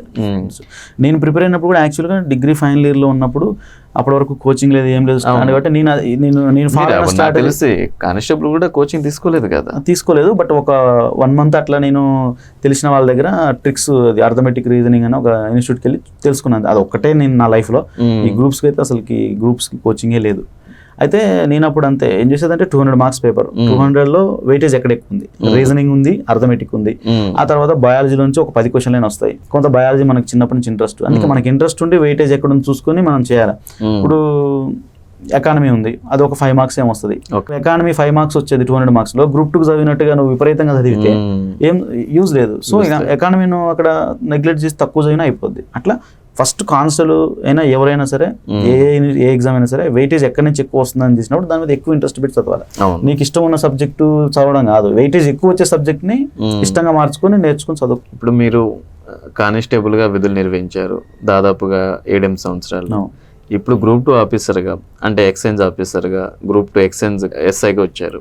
ఇప్పుడు ఎక్స్చేంజ్ ఎస్ఐగా వచ్చిన తర్వాత మీకు అంతో కొంత పవర్ పెరుగుతుంది, అంతో కొంత అంటే బాధ్యతలు ఎక్కువ అవుతాయి. ఈ బాధ్యతల్ని, ఈ పవర్ని మీరు ఎలా మీరు ప్రజల కోసం సేవ చేయాలనుకుంటున్నారు? అయితే మా పోలీస్ డిపార్ట్మెంట్లో ఉన్న ఒక బ్యూటీ ఏంటంటే, నేను కానిస్టేబుల్గా చేసిన కాబట్టి ఎంటైర్ డిపార్ట్మెంట్స్ మీద ఒక ఐడియా ఉంటుంది మాకు. ఫర్ ఎగ్జాంపుల్, మేము గంజాయి తాగే వాళ్ళని పట్టుకుంటాం, డ్రగ్స్ తీసుకునే వాళ్ళని పట్టుకుంటాం, బెల్ట్ షాపులు పట్టుకొస్తాం. అంటే ఇండైరెక్ట్గా ఇది ఎక్సైజ్ డిపార్ట్మెంట్కి సంబంధించినటువంటి వర్క్సే. అదేవిధంగా రెవెన్యూ ఉంది. రెవెన్యూలో ఏదైనా ల్యాండ్ డిస్ప్యూట్స్ ఉన్నప్పుడు కేసు అయితే మనం వాళ్ళకి ఎంఆర్ఓ గారికి లేదా ఆర్డీఓ గారికి లెటర్ పెడతాం, ఇది ఎవరు పర్టికులర్స్ ఇవ్వండి, ఇది క్రైమ్ ఉందని, అక్కడ ఎవరైనా ల్యాండ్ డిస్ప్యూట్ చేసిన, ప్రాపర్టీ డ్యామేజ్ చేసిన. సో అట్లా రెవెన్యూ, పోలీస్. అట్లనే ఇప్పుడు నాకు వచ్చినటువంటి ఎక్సైజ్ సబ్ ఇన్స్పెక్టర్గా సెలెక్ట్ అయ్యాను కదా. ఈ పోలీస్లో నేను చేసినప్పుడు విపరీతమైనటువంటి ఒకటి ఏంటంటే డ్రగ్స్ అనేది ఒకటి బాగా యూత్ లో ఇప్పుడు మరి బాగా భయంకరంగా డ్రగ్స్ వాడడం, గంజాయి వాడడం, ఫ్యామిలీ అంతా స్పాయిల్ అయిపోద్ది. కాబట్టి నా పరిధిలో నేను చేసేది ఏంటంటే, మామూలుగా మన పోలీస్లో మాకు ట్రైనింగ్లో కానీ ఎప్పుడైనా ఏం చెప్తారంటే, prevention is more important than detection అంటారు. అంటే ఒక నేరం జరిగిన తర్వాత ఆ నేరాన్ని డిటెక్ట్ చేయడం కంటే ఆ నేరం జరగకుండా చూడడం, ప్రివెంట్ చేయడం అనేది చాలా మంచిదని. సో నేనేం నా పర్సనల్గా నాకున్న పరిధిలో నేనేం చేద్దాం అనుకున్నా అంటే, నేను ఎక్సైజ్ సబ్ ఇన్స్పెక్టర్ అయిన తర్వాత పైన ఉన్నటువంటి ఆఫీసర్స్ యొక్క సపోర్ట్తో రూట్ లెవెల్ నుంచి స్కూల్లో, కాలేజ్ లెవెల్లో ఒక అవేర్నెస్ ప్రోగ్రామ్. డ్రగ్స్ తీసుకోవద్దు, ఒకవేళ డ్రగ్స్ తీసుకున్నా, గంజాయి లాంటివి తీసుకున్నా, ఏదైనా కల్తీ లిక్కర్ లేదా ఇంకేదైనా కల్తీ కళ్ళు తాగినా ఎలా హెల్త్ పాడైద్ది, అది మీ ఇంపాక్ట్ మీ ఫ్యామిలీ మీద, మీ ఆర్థికంగా మీరు ఎట్లా పోతారు. ఎందుకంటే వాళ్ళు ఇప్పుడున్నటువంటి చిన్న పిల్లలు రేపు పౌరులు అంటారు కదా, రేపు స్కూల్ లెవెల్లోనే వాళ్ళని అంటే అవేర్నెస్ ప్రోగ్రామ్ అనేది ఎక్సైజ్ డిపార్ట్మెంట్ తరఫున ఆఫీసర్ సపోర్ట్స్తో నేను చేయడానికి ఒక ఇంట్రెస్ట్ ఉంది నాకు. అట్లా పిల్లల లెవెల్ నుంచే ఆ డ్రగ్స్ వల్ల ఏ విధంగా హెల్త్ ఖరాబ్ అయింది, ఏ విధంగా ఫ్యామిలీస్ నాశనం అవుతాయి అని వాళ్ళకి ఒక అవేర్నెస్ చేస్తే, వాళ్ళ ఫ్యామిలీలో ఎవరన్నా వాళ్ళ ఫాదర్, వాళ్ళ బ్రదర్ ఉన్నా వాళ్ళ ద్వారా కొంత స్ప్రెడ్ అయింది. సెల్ఫ్గా వాళ్ళు కూడా అరే సార్ వాళ్ళు ఇట్లా అవేర్నెస్ చేస్తున్నారు కదా, ఆ డ్రగ్స్ అనేవి మన బాడీని ఎట్లా పొల్యూట్ చేస్తాయి, మనల్ని ఎట్లా ఇబ్బంది పెడతాయి అనేది అర్థమైంది. సో నేను ఇట్లా సమాజంలో ఉన్న డ్రగ్స్కి, గాంజా లాంటి, స్టెరాయిడ్ లాంటి మత్తు పదార్థాలకు వ్యతిరేకంగా నా పరిధిలో నేను ఒక అవేర్నెస్, ఇందా చెప్పాను కదా, prevention is more important than detection. అంటే వాళ్ళు తాగి నాశనం అయిన తర్వాత వాళ్ళని మార్చడం కంటే, వాళ్ళు డ్రగ్స్ అలవాటు కాకముందే స్కూల్స్, కాలేజెస్ ద్వారా అవేర్నెస్ ప్రోగ్రామ్ పెట్టి ఇట్లా చేయొద్దు అని ఒక ప్రివెంట్ చేయడం అనేది ఎక్సైజ్ ద్వారా నేను చేయొచ్చు అనే నా ఇన్నర్ ఫీలింగ్. అట్లా చేస్తా డ్రగ్స్ మీద. అలా చేస్తారు డ్రగ్స్ మీద. అది చాలా గొప్ప విషయం అండి. ఎందుకంటే ఒక చిన్న కుటుంబం అనుకోండి, ఒక నలుగురు, ఇద్దరు అమ్మ నాన్నలు ప్లస్ 2 పిల్లలు అనుకోండి, ఒక చిన్న కుటుంబానికి ఒక చిన్న ఈ మత్తు పదార్థం అనేది రావడం వల్ల ఎంటైర్ ఫ్యామిలీ మొత్తం డిస్టర్బ్ అవుతుంది. అవును. అదే గినక రాకుండా ఉంటే తల్లిదండ్రుల్ని బాగా చూసుకుంటాడు, ఆయన లక్ష్యం ఏంటో నెరవేరుస్తాడు. నాన్న చిన్న చిన్న కోరికలు ఉంటాయి, అమ్మ నాన్నలకి నా కొడుకు ఇలా అవ్వాలి, ఎలా అవ్వాలి, ఇవన్నీ నెరవేరడానికి అంటే నాకు తెలిసి మీ ఎక్సైజ్ డిపార్ట్మెంట్ రోల్ చాలా పెద్దగా ఉంది. అవును, అయితే చాలా పెద్దగా ఉంది. ఇక్కడ ఏమవుతుందంటే, తులసి వనంలో గంజా ముక్క అన్నట్టు మంచోళ్ళ పక్కన ఈ చెడు వ్యసనాలు ఉన్నటువంటి ఫ్రెండ్స్ ఇట్లా తిరగడం వల్ల ఒక మనిషి ఆటోమేటిక్గా మంచి కంటే ఎక్కువగా చెడుకి అట్రాక్ట్ అయ్యేటువంటి అవకాశం ఎక్కువ ఉంటుంది. వాడు ఏదో తాగుతున్నాడు, ఏదో ఫీల్ ఉంది అనేది. కాబట్టి పిల్లల్ని చిన్నప్పటి నుంచే ఆ స్కూల్ లెవెల్ నుంచే ఎవరైనా అలాంటి వాళ్ళు ఉంటే వాళ్ళని ఫస్ట్ ఫైన్ వేసి వాళ్ళని ఏమన్నా ఈ మన సెంటర్స్ ఉంటాయి గవర్నమెంట్ తరఫున వాళ్ళని చేయడానికి, వాళ్ళని పంపించేసి ఫ్రెష్గా ఉన్న పిల్లల్ని అట్లా ఉంచి, వాళ్ళ పక్కన ఎవరన్నా ఇట్లా డ్రగ్స్ అలవాటు ఉన్న వాళ్ళు ఉంటే వాళ్ళని సపరేట్ పెట్టేసి గవర్నమెంట్ వాళ్ళని తీసుకెళ్ళి వాళ్ళని మైండ్ అంతా రిఫ్రెష్ చేయడము, అట్లా చేయొద్దని చెప్పడము, ఏమన్నా అవేర్నెస్ ప్రోగ్రామ్స్ వాళ్ళని చేస్తే బెటర్. కొంత అట్లా మనం చేయొచ్చు. అదేవిధంగా ఇప్పుడు మనకి ఈ ప్రెస్, మీడియా వీళ్ళు కూడా, సోషల్ మీడియా అనేది ఇప్పుడు చాలా విపరీతంగా ఉంది. అది కూడా సోషల్ మీడియా కానీ, మెయిన్ మీడియా కానీ, ప్రింట్ మీడియా కానీ ఈ డ్రగ్స్ వల్ల వచ్చేటువంటి నష్టాలని ఎక్సైజ్ డిపార్ట్మెంట్తో కలిసి, గవర్నమెంట్తో కలిసి ఇట్లా చేయడం వల్ల ప్రకటనల రూపంలోనో, చిన్న చిన్న వెబ్ సిరీస్ రూపంలోనో ఇట్లా డ్రగ్స్ తీసుకుంటే ఇట్లా బానిస అయితే ఇట్లా హెల్త్ ఖరాబ్ అయితే, లేదా ఇట్లా ఫ్యామిలీస్ నాశనం అయితే, లేదా భవిష్యత్తు అంతా నాశనం అయిపోద్ది అనేది అవేర్నెస్ తీసుకొస్తే, అట్లా కూడా అంటే డిఫరెంట్ ఆస్పెక్ట్స్లో మనం స్కూల్స్, కాలేజెస్లో ఇటు ఒక ప్రింట్ మీడియా, ఎలక్ట్రానిక్ మీడియా ద్వారా, మన గవర్నమెంట్ సపోర్ట్ ఎక్సైజ్ డిపార్ట్మెంట్ ద్వారా ఇట్లా చేయడం వల్ల ఈ గంజాయి తర్వాత ఈ డ్రగ్స్ మాఫియాని మనం కొంతమేరకు అరికట్టవచ్చు. అవును. ఇంకొంత సెల్ఫ్గా ఈ awareness program, prevention is important and deduction అనేది జరిగిన తర్వాత దాన్ని పట్టుకొని చేయడం కంటే కూడా అది జరగకుండా చేయడం అనేది ఇంపార్టెంట్. నాకు తెలిసి మీ ఫ్యామిలీలో పోలీస్ డిపార్ట్మెంట్ మొత్తం మీ ఫ్యామిలీలో ఉన్నారు. ఇద్దరు సబ్ ఇన్స్పెక్టర్స్. మా పెద్ద తమ్ముడు ఏం చేస్తున్నారు? పెద్ద తమ్ముడు RSI, నాతో పాటు ఫస్ట్ కానిస్టేబుల్. 2000 మేమిద్దరం డిగ్రీ. ఇంకోటి ఏంటంటే మేమిద్దరం చిన్నప్పటి నుంచి ఒకే class. Okay. Same class, school same class, same inter అంతే, డిగ్రీ సేమ్ బ్రాంచ్, డిగ్రీలో కూడా సేమ్ డిపార్ట్మెంట్, సేమ్ ఇద్దరం కానిస్టేబుల్. ఆ తర్వాత ప్రిపరేషన్లో నేను మిస్ అవ్వకుండా వచ్చిన వాడు RSI అయిపోయినాడు. ఆ తర్వాత నెక్స్ట్ చిన్న తమ్ముడు సివిల్ SI, అప్పుడు మిస్ అయింది నాకు. చెప్పే కదా ఫ్యామిలీ కొంత బాధ్యతలు, తర్వాత కొంత ప్రిపరేషన్లో నేను మెలకువలు తెలుసుకోకపోవడము అట్లా. ఆ తర్వాత గ్రూప్స్ కోసం నేను యూట్యూబ్లో ఇందా చెప్పినట్టుగా కొంచెం మంది ఇంటర్వ్యూ చూడడం. అందుకే నేను ఇప్పుడు ఈ ఇంటర్వ్యూ కూడా మనం చెప్తే ఏదో ఒకటి రెండు ఎవరన్నా వింటే యూజ్ అయిద్దనే ఉద్దేశం. ప్రిపరేషన్ స్ట్రాటజీ కానీ, చదివే విధానం కానీ అట్లా యూజ్ అయిద్దనే నేను మీరు కాల్ చేయగానే వచ్చిన. ఏదో నేనేదో ఫోకస్ కావాలనే ఉద్దేశం నాకు లేదు. బట్ నాకున్న ఐడియాలజీని ఒక్కళ్ళు పాటించినా, నాకు ఎప్పుడన్నా కలిసినప్పుడు అన్న మీరు ఆ రోజు సిలబస్ చూడాలని చెప్పారు కదా, నేను ఇప్పుడు దాకా సిలబస్ చూడలేదు, మీరు చెప్పడం వల్ల చూసిన అంటే అరే నా వల్ల అంతో ఎంతో హెల్ప్ అవుతుంది ఉద్దేశం. మన సిరీస్ ముఖ్య ఉద్దేశం అదండి. ఇప్పుడు గ్రామీణులు ఉంటారు, పాపం ఇంట్లోనే ఉండి చదువుకునే హౌస్ వైఫ్స్ ఉంటారు, వాళ్ళు 4 గోడలు దాటి రాకపోవచ్చు కానీ సెల్లులో చూడవచ్చు. వాళ్ళకి మోటివేషన్ ఇవ్వడానికి, వాళ్ళకి గైడ్ చేయడానికి మన సిరీస్ ఉపయోగపడుతుంది అని అనుకుంటున్నాను. మనకి ఎన్నో ఫోన్స్ వస్తాయి సార్, అంటే మిమ్మల్ని ఎక్స్పెషల్గా మిమ్మల్ని 2-3 సార్లు ఫోన్ చేసి రాజశేఖర్ గారు రండి అనడానికి మెయిన్ రీజన్ ఏంటంటే మీరు family man. Family man to group officer అయ్యారు. దానికి మెయిన్ రీజన్ అనమాట. మిమ్మల్ని పిలిస్తే ఏమవుతుందంటే మనలాగా ఫ్యామిలీలో ఉండి ప్రిపేర్ అవ్వడం కూడా పాసిబుల్, నలుగురు తెలుస్తుంది అని చెప్పడానికే తీసుకొచ్చామండి. అయితే మీకు మీ తమ్ముడికి ఒకటేసారి ఎగ్జామ్ జరిగింది, ఒకటేసారి కానిస్టేబుల్ వచ్చింది, ఆ తర్వాత ఒకేసారి ఇద్దరు ఎస్ఐ కూడా రాశారు, ఆబ్సెంట్ అయ్యి రాసినాం, ఇద్దరం రాశారు. కానీ తమ్ముడికేమో ఎస్ఐ వచ్చింది, అప్పుడు మీకేమో అక్కడే ఉండిపోయారు. ఆ టైంలో నిజం చెప్పండి, ఆ టైంలో ఎలా అనిపించింది చెప్పండి. నిజంగా నాకు ప్రౌడ్గా అనిపించింది. దాంట్లో అబద్ధం ఏముంది?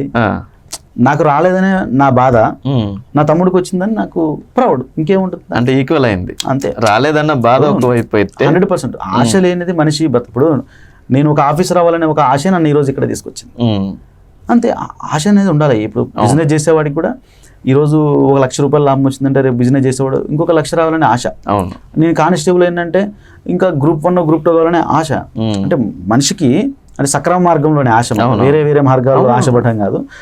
నేను ఆశాజీవి మనిషి, అంతే. అది ఉండాలి ఖచ్చితంగా, టార్గెట్ ఉండాలి అని చెప్పి. మళ్ళీ సెకండ్ టైం కూడా 3 అన్నదమ్ములు రాసారా? లేదు, ఆల్రెడీ పెద్ద తమ్ముడు RSI అయిపోయినా ఇంకా రాయలేదు. సివిల్ SI కోసం, ఫైర్ కూడా ప్రిపేర్ అవ్వలేదు. తర్వాత మీరు మళ్ళీ చిన్న తమ్ముడు రాశారు. మళ్ళీ చిన్న తమ్ముడు సక్సెస్ అయ్యారు. ఏది వచ్చింది? సివిల్ SI వచ్చింది. మళ్ళీ మీరు నాకు మిస్ అయింది. అప్పుడు అంటే ఫస్ట్ టైం అంటే ఫస్ట్ టైం యాక్చువల్గా ఇందులో ఏంటంటే ఫస్ట్ టైం నేను సిన్సియర్గా ప్రిపేర్ అయినా, అప్పుడు మిస్ అయింది. ఆ తర్వాత సెకండ్ సారి ఏమనుకున్నా అంటే నాకు పోలీస్ డిపార్ట్మెంట్ కాకుండా అదర్ డిపార్ట్మెంట్ ఏదన్నా వస్తే సర్వీస్ చేయాలి అని ఒక ఆలోచన ఎందుకు వచ్చిందో తర్వాత వచ్చింది. ఓకే. అట్లా నేను ఆ టైంకి గ్రూప్ 2 నోటిఫికేషన్ రావడం, ఎట్ ఏ టైం SI 2 ఒకేసారి రావడం వల్ల నేను ఏం చేసిన అంటే అర్థమెటిక్ రీజనింగ్ మీద కొంత నెగ్లెక్ట్ చేసిన. ఎందుకంటే గ్రూప్ 2లో అర్థమెటిక్ ఉంటుంది, బట్ రీజనింగ్ కొంత ఉంటుంది. మనం మ్యాథ్స్ స్టూడెంట్ కాబట్టి రీజనింగ్ చేసేస్తాం సింపుల్గా. సో నేను అక్కడ అర్థమెటిక్ నెగ్లెక్ట్ చేయడం వల్ల నాకు అర్థమెటిక్ రీజనింగ్ పేపర్లో 100 మార్క్స్ వచ్చినాయి, GS పేపర్లో 133 వచ్చినాయి, మొత్తం 233 మార్క్స్ వచ్చినాయి. బట్ మన zone effect, Yadadri zone competition, ఇదే 233 మార్క్స్కి చార్మినార్ జోన్లో నాకు సివిల్ SI వస్తుండే. కానీ మా తమ్ముడు అప్పుడు జోన్ 3rd ర్యాంక్ ఏమో వచ్చిండు, 260 చేంజ్ వచ్చినాయి, సివిల్ SI వచ్చింది. బట్ నేను సెకండ్ సార్ మాత్రం ఎఫర్ట్స్ పెట్టి ప్రిపేర్ అవ్వాలి SI. అర్థమెటిక్ నెగ్లెక్ట్ చేయడం కారణం ఏంటంటే గ్రూప్ 2లో లేదు. ఓకే. మనం 2 పడవల మీద కాలేయద్దు. ఇది ఇంకోటి ఏంటంటే సేమ్ సిలబస్ ఉంటే చేయొచ్చు. ఫర్ ఎగ్జాంపుల్ గ్రూప్ 2 గ్రూప్ 3 నాకు గ్రూప్ 3 కూడా వచ్చింది. అవును. గ్రూప్ 2 గ్రూప్ 3 రెండు ఒకటే సిలబస్. అవును. నువ్వు ఏది చదివినా రెండు చదివినట్టే. అంతే కదా. గ్రూప్ 2 చదివితే గ్రూప్ 3 చదివినట్టే. కానీ ఎస్ఐ గ్రూప్ 2 అట్లా కాదు. Arithmetic reasoning of the syllabus అక్కడ ఇక్కడ ఉండదు. కాబట్టి ఈ వేరియేషన్ వల్ల నేను అక్కడ లాస్ట్ అయింది రెండోసారి ఎస్ఐ తప్ప. నా స్వయం కృపారాధన అదేం కాదు. దీంట్లో గ్రూప్ 2 మీద సిన్సియర్ ఎఫర్ట్స్ పెట్టిన, సక్సెస్ అయింది. ఓకే. ఇప్పుడు గ్రూప్ 2 తర్వాత మళ్ళీ ఏమైనా ప్లాన్ ఉందా? ఇప్పుడు ప్రస్తుతానికైతే ఇప్పటికిప్పుడైతే ఏం లేదు. ఒకవేళ నేను నా training excise sub inspector training complete చేసుకున్న తర్వాత నా డ్యూటీస్ నాకు కొంచెం ఏమన్నా చదువుకోవడానికి ఏమన్నా అవకాశం ఉండేటట్లు ఉంటే, ఒకవేళ నోటిఫికేషన్స్ టైంకి వస్తే, ఎందుకంటే ఇప్పుడు తెలంగాణలో అట్లా ఉంది పరిస్థితి, కేసులని అదే ఉంది కాబట్టి మళ్ళీ ఇప్పటి వరకు నాదంతా లైఫ్ అదే ఎప్పుడు ఆబ్సెంట్ అవ్వడము, ఫ్యామిలీని సరిగా అట్లా అయింది. కాబట్టి అవకాశం ఉంటే 100% చూస్తా. ఎందుకంటే చెప్పాను కదా ఆశాజీవి అని, ఒకటి వచ్చిన తర్వాత ఇంకొకటి అనేది కామన్. బట్ ముందే చెప్పకూడదు, ఆ రోజు ఎట్లుంటుందో తెలియదు, మనం చదవము. బట్ కానీ ఇప్పటికైతే లేదు. బట్ ఉంటే ఐ విల్ ట్రై. అంటే వదిలేదే లేదు, ఏదో అనిపిస్తుంది, చూద్దాం. అయితే 2 times ఎస్ఐ మిస్ అయింది. అంటే ఫస్ట్ టైం ఎస్ఐ రాసినప్పుడు తమ్ముడికి వచ్చింది, సెకండ్ టైం ఎస్ఐ రాసినప్పుడు కూడా తమ్ముడికి వచ్చింది, ఇంకో తమ్ముడు. ఆ తర్వాత గ్రూప్ 4 రాశారు, అక్కడ కూడా మిస్ అయింది. ఎంతో అంటే పైకి చెప్పుకోలేం కానీ ఎక్కడో మన మీద మనకే నమ్మకం పోయే సిచ్యువేషన్ కూడా వస్తుంది. పబ్లిక్ కూడా సొసైటీలో అంటుంటారు, అది రాసిపోయింది ఇది రాసిపోయింది అన్ని పోతున్నాయి ఎందుకే ఈయనకనే భావనలు కూడా వస్తుంటాయి. అవి కూడా ఇంకా బాధ అనిపిస్తాయి. అలాంటి టైంలో మీకు గ్రూప్ 2 GRL లిస్ట్ చూశారు. అవును, ర్యాంక్ వచ్చింది. అవును. ఆ రోజు ఎలా అనిపించింది అసలు? ఆ రోజు అంటే యాక్చువల్గా అది మనకి గ్రూప్ 1 గ్రూప్ 2 గ్రూప్ 3 GRL ఆ రోజు డేట్స్ అనౌన్స్ చేశారు ముందే. అవును, ఆ రోజు వస్తుందని తెలుసు. ఆ టైం కూడా చెప్పారు మధ్యాహ్నం. నేను వెయిట్ చేస్తున్నా. ఓ పక్కేమో చిన్న టెన్షన్ ఏంటంటే, నేను అవి ఫెయిల్ అయినట్టే ఇది కూడా ఫెయిల్ అయ్యింది. దీని మీద ఎఫర్ట్స్ బాగా పెట్టిన, అంటే ఇండైరెక్ట్ గా ఎన్నో త్యాగాలు చేసిన. ఇప్పుడు కూడా అదే ఎస్ఐ లెక్క, అదే గ్రూప్ 4 లెక్క, అదే అట్లనే అయితే నా పరిస్థితి ఏందనే ఒక బాధ అనేది విపరీతం. ఒక పక్క లేదు అప్పుడు నా ప్రిపరేషన్ స్ట్రాటజీ వేరు, ఇప్పుడు నా ప్రిపరేషన్ స్ట్రాటజీ వేరు. నేను సక్సెస్ అవ్వచ్చు అనేది ఒక పక్క. ఎంత లేదన్నా మనం ఎంత చెప్పినా కానీ ఆ టెన్షన్ అనేది రిజల్ట్ టైంలో ఖచ్చితంగా ఉంటుంది, అది ఉంది. బట్ సడన్ గా నేను స్టేట్లో 135 ర్యాంక్ అని చూసినప్పుడు నాకు ఏ జాబ్ వస్తుంది అనేది లేదు. ఫస్ట్ ఆ ర్యాంక్ చూసిన తర్వాత వావ్, lakhs 2.5 lakhs లో నేను 135 అనే ఒక ఫీల్ మాత్రం హ్యాపీనెస్ తో కన్నీళ్ళు వచ్చినాయి నాకు. ఏడ్చడం అంటే ఐ మీన్ ఆనంద బాష్పాలు. అంటే పక్కన ఎవరు ఉన్నారు ఆ టైంలో? మా బ్రదర్ ఉన్నాడు, మా వైఫ్ ఉంది, వీళ్ళంతా ఉన్నారు. మూమెంట్ లో మా బ్రదరే నా రిజల్ట్ చూసిండు, మా చిన్న తమ్ముడు విజయభాస్కర్ అండి, ఆయన చూసిండు. ఆ క్షణంలో నాకు ఒక 8-9 సంవత్సరాల నుంచి నియర్లీ ఇంకొక సంవత్సరం అయితే ఒక దశాబ్దం అన్నట్టు నా జర్నీ, ఒక దశాబ్ద కాలపు నా జర్నీలో నేను చూసినటువంటి అపజయాలు, అవమానాలు, అనుమానాలు, అన్ని మాటలు అన్ని గుర్తొచ్చి ఈ రోజున నేను వాటి అన్నిటికీ ఒక్క ర్యాంకు రూపంలో 135 అనే ఒక పదం, ఒక దాని రూపంలో నేను సమాధానం చెప్పినానే హ్యాపీనెస్ అనిపించింది. రిజల్ట్ ముందు దేవుని మొక్కుకున్నారండి? దేవుని అంటే మామూలుగా అనుకుంటాం కదా, దేవుడా ఒక ఛాన్స్ ఇవ్వు అని కాదు, కానీ నువ్వు అంటే నేను అది చెప్పకూడదు, నేను అది అనుకున్నా నిజంగా. నేను ప్రిపేర్ అయిన ప్రిపరేషన్కి, నేను స్ట్రగుల్ అయిన స్ట్రగుల్స్కి, ఇప్పుడు పెట్టిన ఎఫర్ట్స్కి నా గ్రూప్ 2 వస్తుంది. వస్తుంది, దేవుడు ఉంటే గ్రూప్ 2 వస్తుంది. ఎందుకంటే అంటే ఇదేదో సెట్ అంటే దేవుడు అనేది చూపించడం అని కాదు, కానీ నేను మనసుకు అట్లా అనిపించింది. నేను పడ్డ బాధల వల్ల దేవుడు అనేవాడు ఉంటే నా బాధలు చూసి నాకు సక్సెస్లో తోడ్పడతాడు అనుకున్నా. నాకు గినక గ్రూప్ 2 రాలేదంటే, ఇంత ఎఫర్ట్స్ పెట్టి ఇంత సిన్సియర్గా ప్రిపేర్ అయ్యి ఇన్ని త్యాగాలు చేసి ఇన్ని మాటలు పడి సమాజంలో అయినా నేను కంటిన్యూ చేసిన ఒక దశాబ్ద కాలం నా జర్నీలో ఇప్పటికీ నేను సక్సెస్ కాలేదంటే దేవుడు లేనట్టే అనేది ఒకటి మాత్రం మానసికంగా అట్లా అనుకున్నా.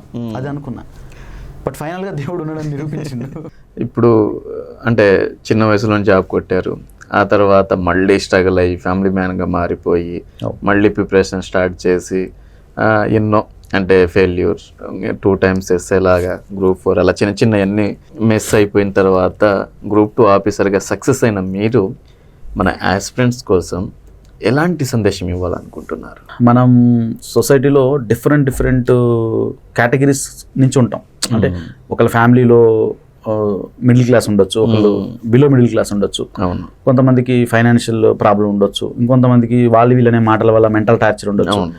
ఇవన్నీ మనసులో పెట్టుకుని వీటన్నిటికీ ఒకటే మార్గం అని మనం తెలుసుకోవాలి. ఎవరో పలానా వ్యక్తి మోటివేషను ఇంకొక ఆయన చూసి నేర్చుకోవాలనేది కాకుండా మనకున్న సమస్యలు ఏంటి, ఆ సమస్యల నుంచి మనం ఎట్లా బయటపడాలి అని ఆ సమస్యలనే మనం సాధించాలనే ఒక తపనతో, ఒక మోటివేషన్తో ముందుకు పోవాలి. ఇప్పుడు ఫర్ ఎగ్జాంపుల్ అంబానీలు, ఆదానీ లాంటి వాళ్ళకి వాళ్ళు సక్సెస్ కావాలంటే పెట్టుబడి పెట్టడానికి కొన్ని లక్షల కోట్ల రూపాయల డబ్బులు ఉంటాయి. అంటే అలాంటి వాళ్ళకి వాళ్ళ గురించి చెప్తుంటే ఉంటాయి, వాళ్ళకి పెట్టుబడి ఉంది, డబ్బు సక్సెస్ అయ్యి లేదా ఏదైనా హ్యాపీగా ఉండడానికి. ఇప్పుడు మనలాంటి middle class, below middle class లేదా అగ్రికల్చర్ లేబరర్స్ కానీ, అగ్రికల్చర్ ఫ్యామిలీస్ కానీ ఏదైనా ఒక పెట్టుబడి ఉందంటే అది చదువే ఏకైక పెట్టుబడి. ఇప్పుడు ఫర్ ఎగ్జాంపుల్ ఆ చదువు అనే పెట్టుబడిని వాడుకుంటే మనకు ఒక ఉద్యోగం, ఆ ఉద్యోగం ద్వారా ఒక రెస్పెక్ట్, ఒక రికగ్నేషన్, కొంత ఆర్థికంగా మనం ఎదగొచ్చు. కాబట్టి ఆ చదువు అనే పెట్టుబడిని వాడుకొని ఆస్పిరెంట్స్ ఈ సొసైటీ అనే మాటల్ని నెగిటివ్గా తీసుకోకుండా వాటికి పోటీగా వాళ్ళనే మాటలకి నేను చేసి చూపిస్తాను ఇంటర్నల్ ఇంటెన్షన్తో కష్టపడి చదువుకొని సక్సెస్ అవుతారు. దీని ద్వారా నేను ఇట్లా చెప్పదలుచుకున్నా అంతే. మీరు ఈ షెడ్యూల్ బిజీలో కూడా మీ అమూల్యమైన టైంని కేటాయించి వచ్చినందుకు thank you so much. Okay, మీ మాటలు ఎంతోమందికి బూస్ట్ ఇస్తుందేమో అనుకుంటున్నాను. మీరు పడ్డ కష్టాల నుంచి వాళ్ళు దారులను ఎత్తుకుంటారేమో అనే భావంతో మిమ్మల్ని పిలిచాము. మీరు మా ఆహ్వానాన్ని మన్నించి వచ్చినందుకు థ్యాంక్ యూ సో మచ్.